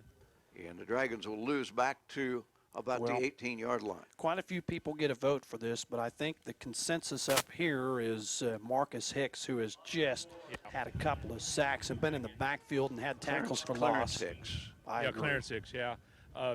Monty's name's been picked up a little bit too, but both of them played well. Monty Montgomery has been the best player for the Dragons defensively throughout the season. Sure has. Was named Defensive Player of the Year by Hutchinson in the season-ending awards, flagged down. Also was the Jayhawk Conference Defensive Player of the Sure Year. was. But Clarence Hicks has stepped up big time. False start. Yeah. Hey, the Dragons have only had 4 penalties in this football game. I mean, we haven't talked a lot about that, but they have played, when it mattered most, clean football, for the most part taking care of the ball in these elements and cold conditions. And they've done a nice job of keeping their poise. Yep. Both teams have acquitted themselves okay on a tough day in which to do so. Mason Shucker takes a snap. It's high, pulls it down, hands off, and the Dragons will get back to the line of scrimmage and not a great deal more. New running back in there for Hutchinson. That's Bradley D. Loss of a yard on the play. Third down for Hutch. And right now Hutchinson doing nothing more really than just try to hang on to the football for 4 downs, take as much time off the clock as they can. Dragons with 381 yards of offense to Navarro's 189. And this is a Navarro team that came in averaging 491 offensive. I think you get the idea, and you would be right in assuming this, that Hutchinson truly does have a major league defense. Shucker throws, and it's dropped. That one he put in the hands of Marquise Whitmire, and Navarro trying to argue that ball was not a forward pass, but the officials are not buying. But it is an incomplete pass, and it'll stop the clock at 7:49 to play. In case you didn't hear it earlier, Oklahoma won the championship of the Big 12 in a playoff game over Texas. Texas had pinned the only loss of the season on the Sooners earlier, but today it was Oklahoma 39, Texas 27. Sooners outside shot perhaps at getting into the Final Four. Dragons will try a field goal, 42 yards. This would be an incredible job if he gets it. Kick is long enough, it's hard enough, and it is off to the side. Boy, I tell you what, a lot of the football was collected by Sebastian Garcia. He had legs to get it there. Whoa. But it missed wide. So our score stays 35-6 Hutch, 7:44 to play in this football game. And Navarro gets the ball back. Well, Glenn, Dragons in the driver's seat leading 35-6, just a matter of ticking off some seconds. Take advantage of that. That wind pushed that a little bit to the left side there. Our green and I are down here taking a look at it. It looked pretty good from our aspect, but it was wide left. I know Rusty was ready to call it good. Yeah, he was. He had it in the bag. And once again, I was insignificant in the venue. Well, you said it, not us. All right, it is a first down 10 for Navarro. Mozzarella at quarterback, throws to the right side. Dragons give up. They'll give up all of those short passes that Navarro wants to throw. Dragons with good coverage. Play goes only for a gain of a yard. So it is a second down and 9. And we have gotten to the point in this game where both teams realize that the outcome has been determined. I think almost everybody is ready to head for warmer climes. In the case of the Bulldogs, that will be Corsicana, Texas, where today it was 72 degrees. For the Blue Dragons, well, they're going to stay in Hutchinson, where right now it's 36 degrees, but they'll go inside. Mozzarella eludes a tackle, eludes another one, and actually that's a running back that got free for 3 or 4 yards. That was Keontae Stoker. took the handoff and turned it into a gain of about 4. 3rd down and 6. Clock continues to move. Yep, inside 7 minutes to play. For our local listeners on Eagle Radio, we have football ending and basketball beginning at 5:30. We'll be over in the sports arena about 3 blocks to our east, and it'll be the Blue Dragon, undefeated Blue Dragon women against Independence at 5:30. Mozzarella takes the snap. He wants to throw. Steps back, still looking, rolling right, being chased. He's a big kid, and he is popped to the ground short of the first down by a couple of yards. Yeah, not going to get the first down. It'll bring up a 4th down situation. You're down huge in this game. I think you just punt the football. And right now, they're ready to get to some warm areas here in Hutchinson and get back on a bus and head to Texas. They're saying somebody forgot to set up the dome today. Yeah. Irwin had laid his gloves down to get his hands warm and then forgot where he put them, so he's got to get back out there. So, well, that's never good. It's a senior moment by a sophomore. Probably don't want to take much of a chance here on this return. And Tinsley watches the ball roll and roll and roll and roll and roll, dead at the 19-yard line. Well, Glenn Grunwald, I know you'd like to join me in this. Rusty Hills is doing his last football game for Hutchinson Community College. Yeah, it's really been, I've been with him for the last 22 seasons, and it's been a nice run for me. I've loved it, and highly respect that gentleman to your left right there. 50 years of broadcasting. That just doesn't happen very much. Yep. Choking Glenn up a little bit, and Rusty, I've got memories and stories that I'll tell my grandkids some we can't tell, though, so. I really will. There are some funny ones that would make anyone laugh. Well, it's kind of a melancholy moment for me. Yep. I've enjoyed the run, but it's time to get free and do some other things. Yeah, you got a basketball season to get through yet, too. Yep. Dragons will keep it on the ground, and pretty successful carry on first down, 6-7 yards. 5:10 to go, 35-6, Salt City Bowl, Hutchinson, Kansas.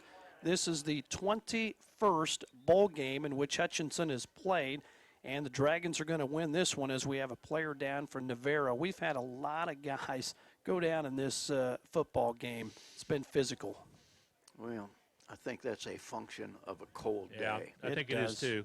Hey, guys, we want to thank the fans for watching for Navarro as well. They've got a fine football team. They've got a fine football staff, and they just came up here, and Hutchinson just refocused and wanted a little bit more. We appreciate them coming up and tuning in. They can be proud of their young man. They represent themselves well on the field. That's a conference down there that consistently acquits itself very well in junior college football. You and I have been to Kilgore. We've been to Tyler. I've been to Navarro, and they have a beautiful complex down there. So good football play down there. Yeah. All right, the injured player been helped off the field. I think he's going to be all right. He's walking toward the training table.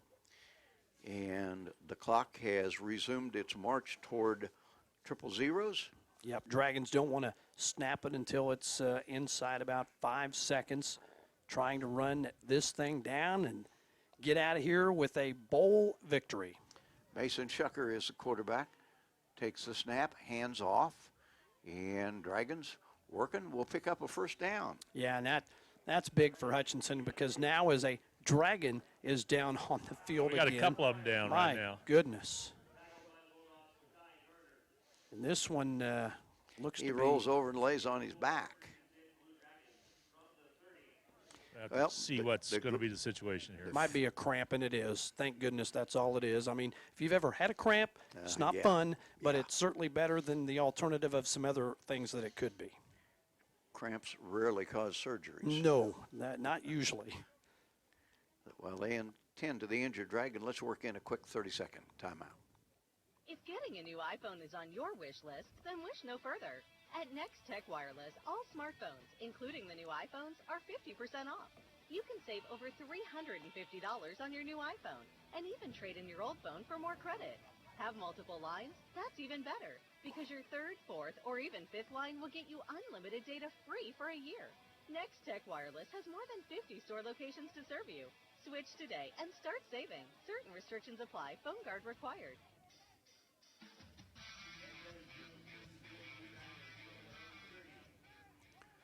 4 minutes, 20 seconds remaining to be dispensed with before the Dragons can officially lay claim to a Salt City Bowl championship. Hutchinson has played well. No doubt. I mean, really from the get-go of this game, offensively, defensively, even special teams. And right now they'd like to run about 3 plays here and eat some more clock and end it. And the Dragons, you can bet one thing, they are not going to throw the football. They keep it on the ground. And Bradley D got back to the line of scrimmage. He won't get any more than that. I would imagine that this game will end the same way it is at the moment, 35-6. Des Jackson, by the way, 21 carries, 136 yards and a touchdown, but Khalil Mack from the quarterback position when the game really mattered, 185 yards rushing, 2 touchdowns, one a 72-yarder, and he at times was special from that position. Yeah, and I think Khalil McClain, clearly the offensive player of the game. He stepped up. Yep. Didn't become quarterback until about the last 3 minutes of the Blue Dragons game that ended the regular season. He had stepped up and got the job done in this bowl game. D gains about 6 or 7 on that carry. And Hutchinson has a 3rd down and 3. Inside 3 minutes to play. Again, Blue Dragon basketball from the sports arena. Our broadcast will start somewhere near 5:20. And we'll get a little bit of a break between the football game and the basketball game. The Lady Blue Dragons, ranked number 13 in the nation, probably will move up when the newer poll comes out. Enough time They're to unbeaten. Let Glenn go get a warm, hot cup of cappuccino or that coffee. sounds like a good idea. Warm up my hands. You've earned it. And the snap and the handoff to D, and D gets 1 yard. Mason Shucker, let's give him credit. You've seen all the trouble that Navarro quarterback Parker McNeil started having handling snaps. Yep. And Mason Shucker's done a good job of handling snaps here. Dragons don't pick up a first down. They'll punt the ball away with under 2 minutes to play in this game by the time the punt comes off the toe of Blue Dragon kicker Matt Jones. Let's give Mason Shucker credit also. The limited snaps that he got, he comes in and throws a touchdown pass at the goal line, rushes one in for a touchdown, and has managed the game well as the Dragons get the punt off, and it is a good one. Holy cow. They go scooting downfield, still rolling, and down to the 11-yard line. So from the 39 to the 11-39, 50-yard punt for Jones. That is amazing in these cold, just dismal conditions here at Gowans Stadium. He's had 3 punts in a row now that are above average and very good.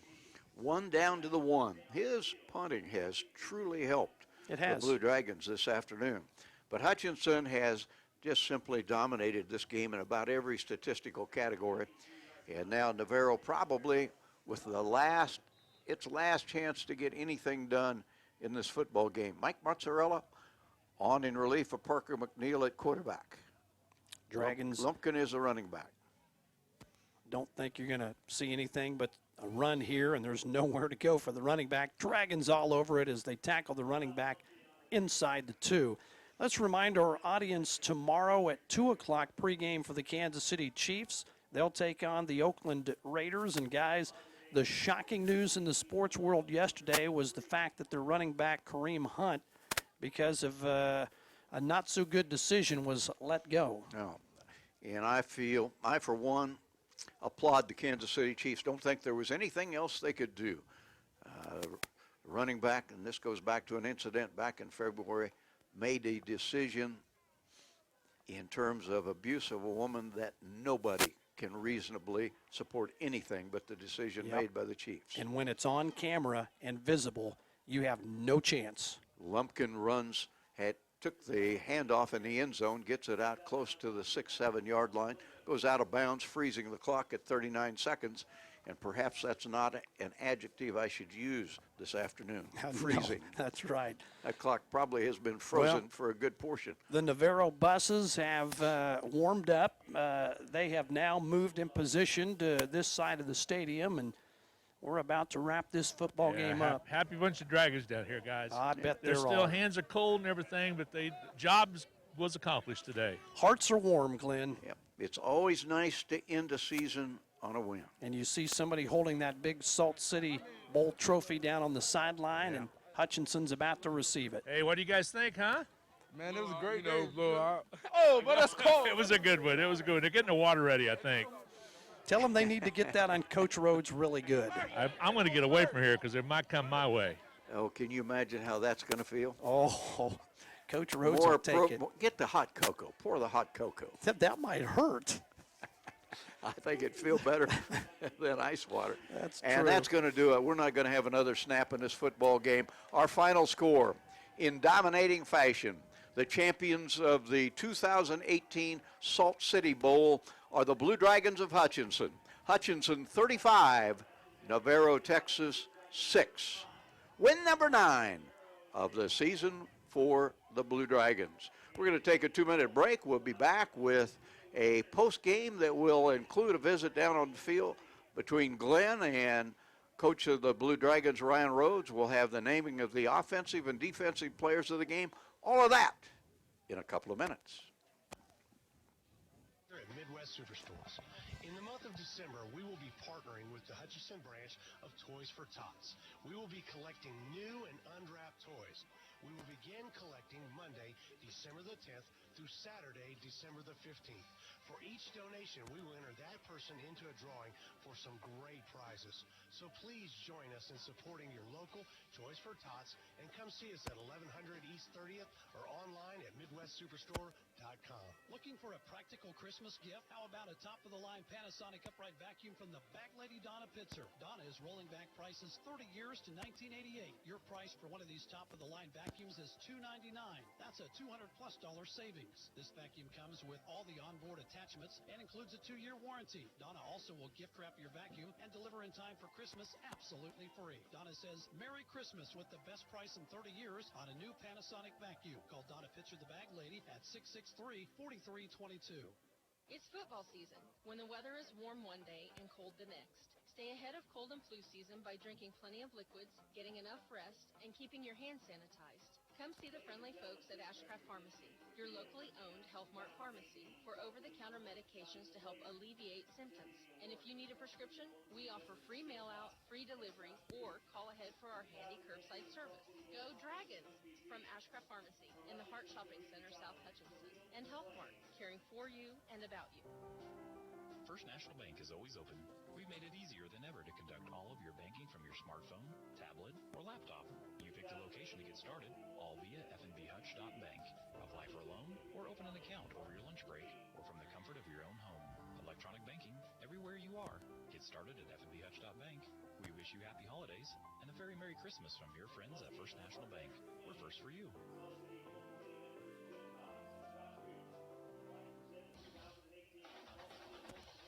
The Blue Dragons win the Salt City Bowl championship, our final 35-6. A couple of Blue Dragons winning individual honors. They are Khalil McClain, Art Green. Khalil McClain, offensive player of the game, 2 long touchdown runs, and Art Green just good defense all afternoon long. So congratulations to the Blue Dragons. The Navarro Bulldogs, well, they are back in the locker room looking for presumably some hot water and warmer temperatures. Blue Dragons celebrating down in front of us. Momentarily, we're going to be going downstairs to Glenn Grunwald. So let's go ahead and close out the game portion of our broadcast. Stay with us. Our chat with the Hutchinson coach comes up next.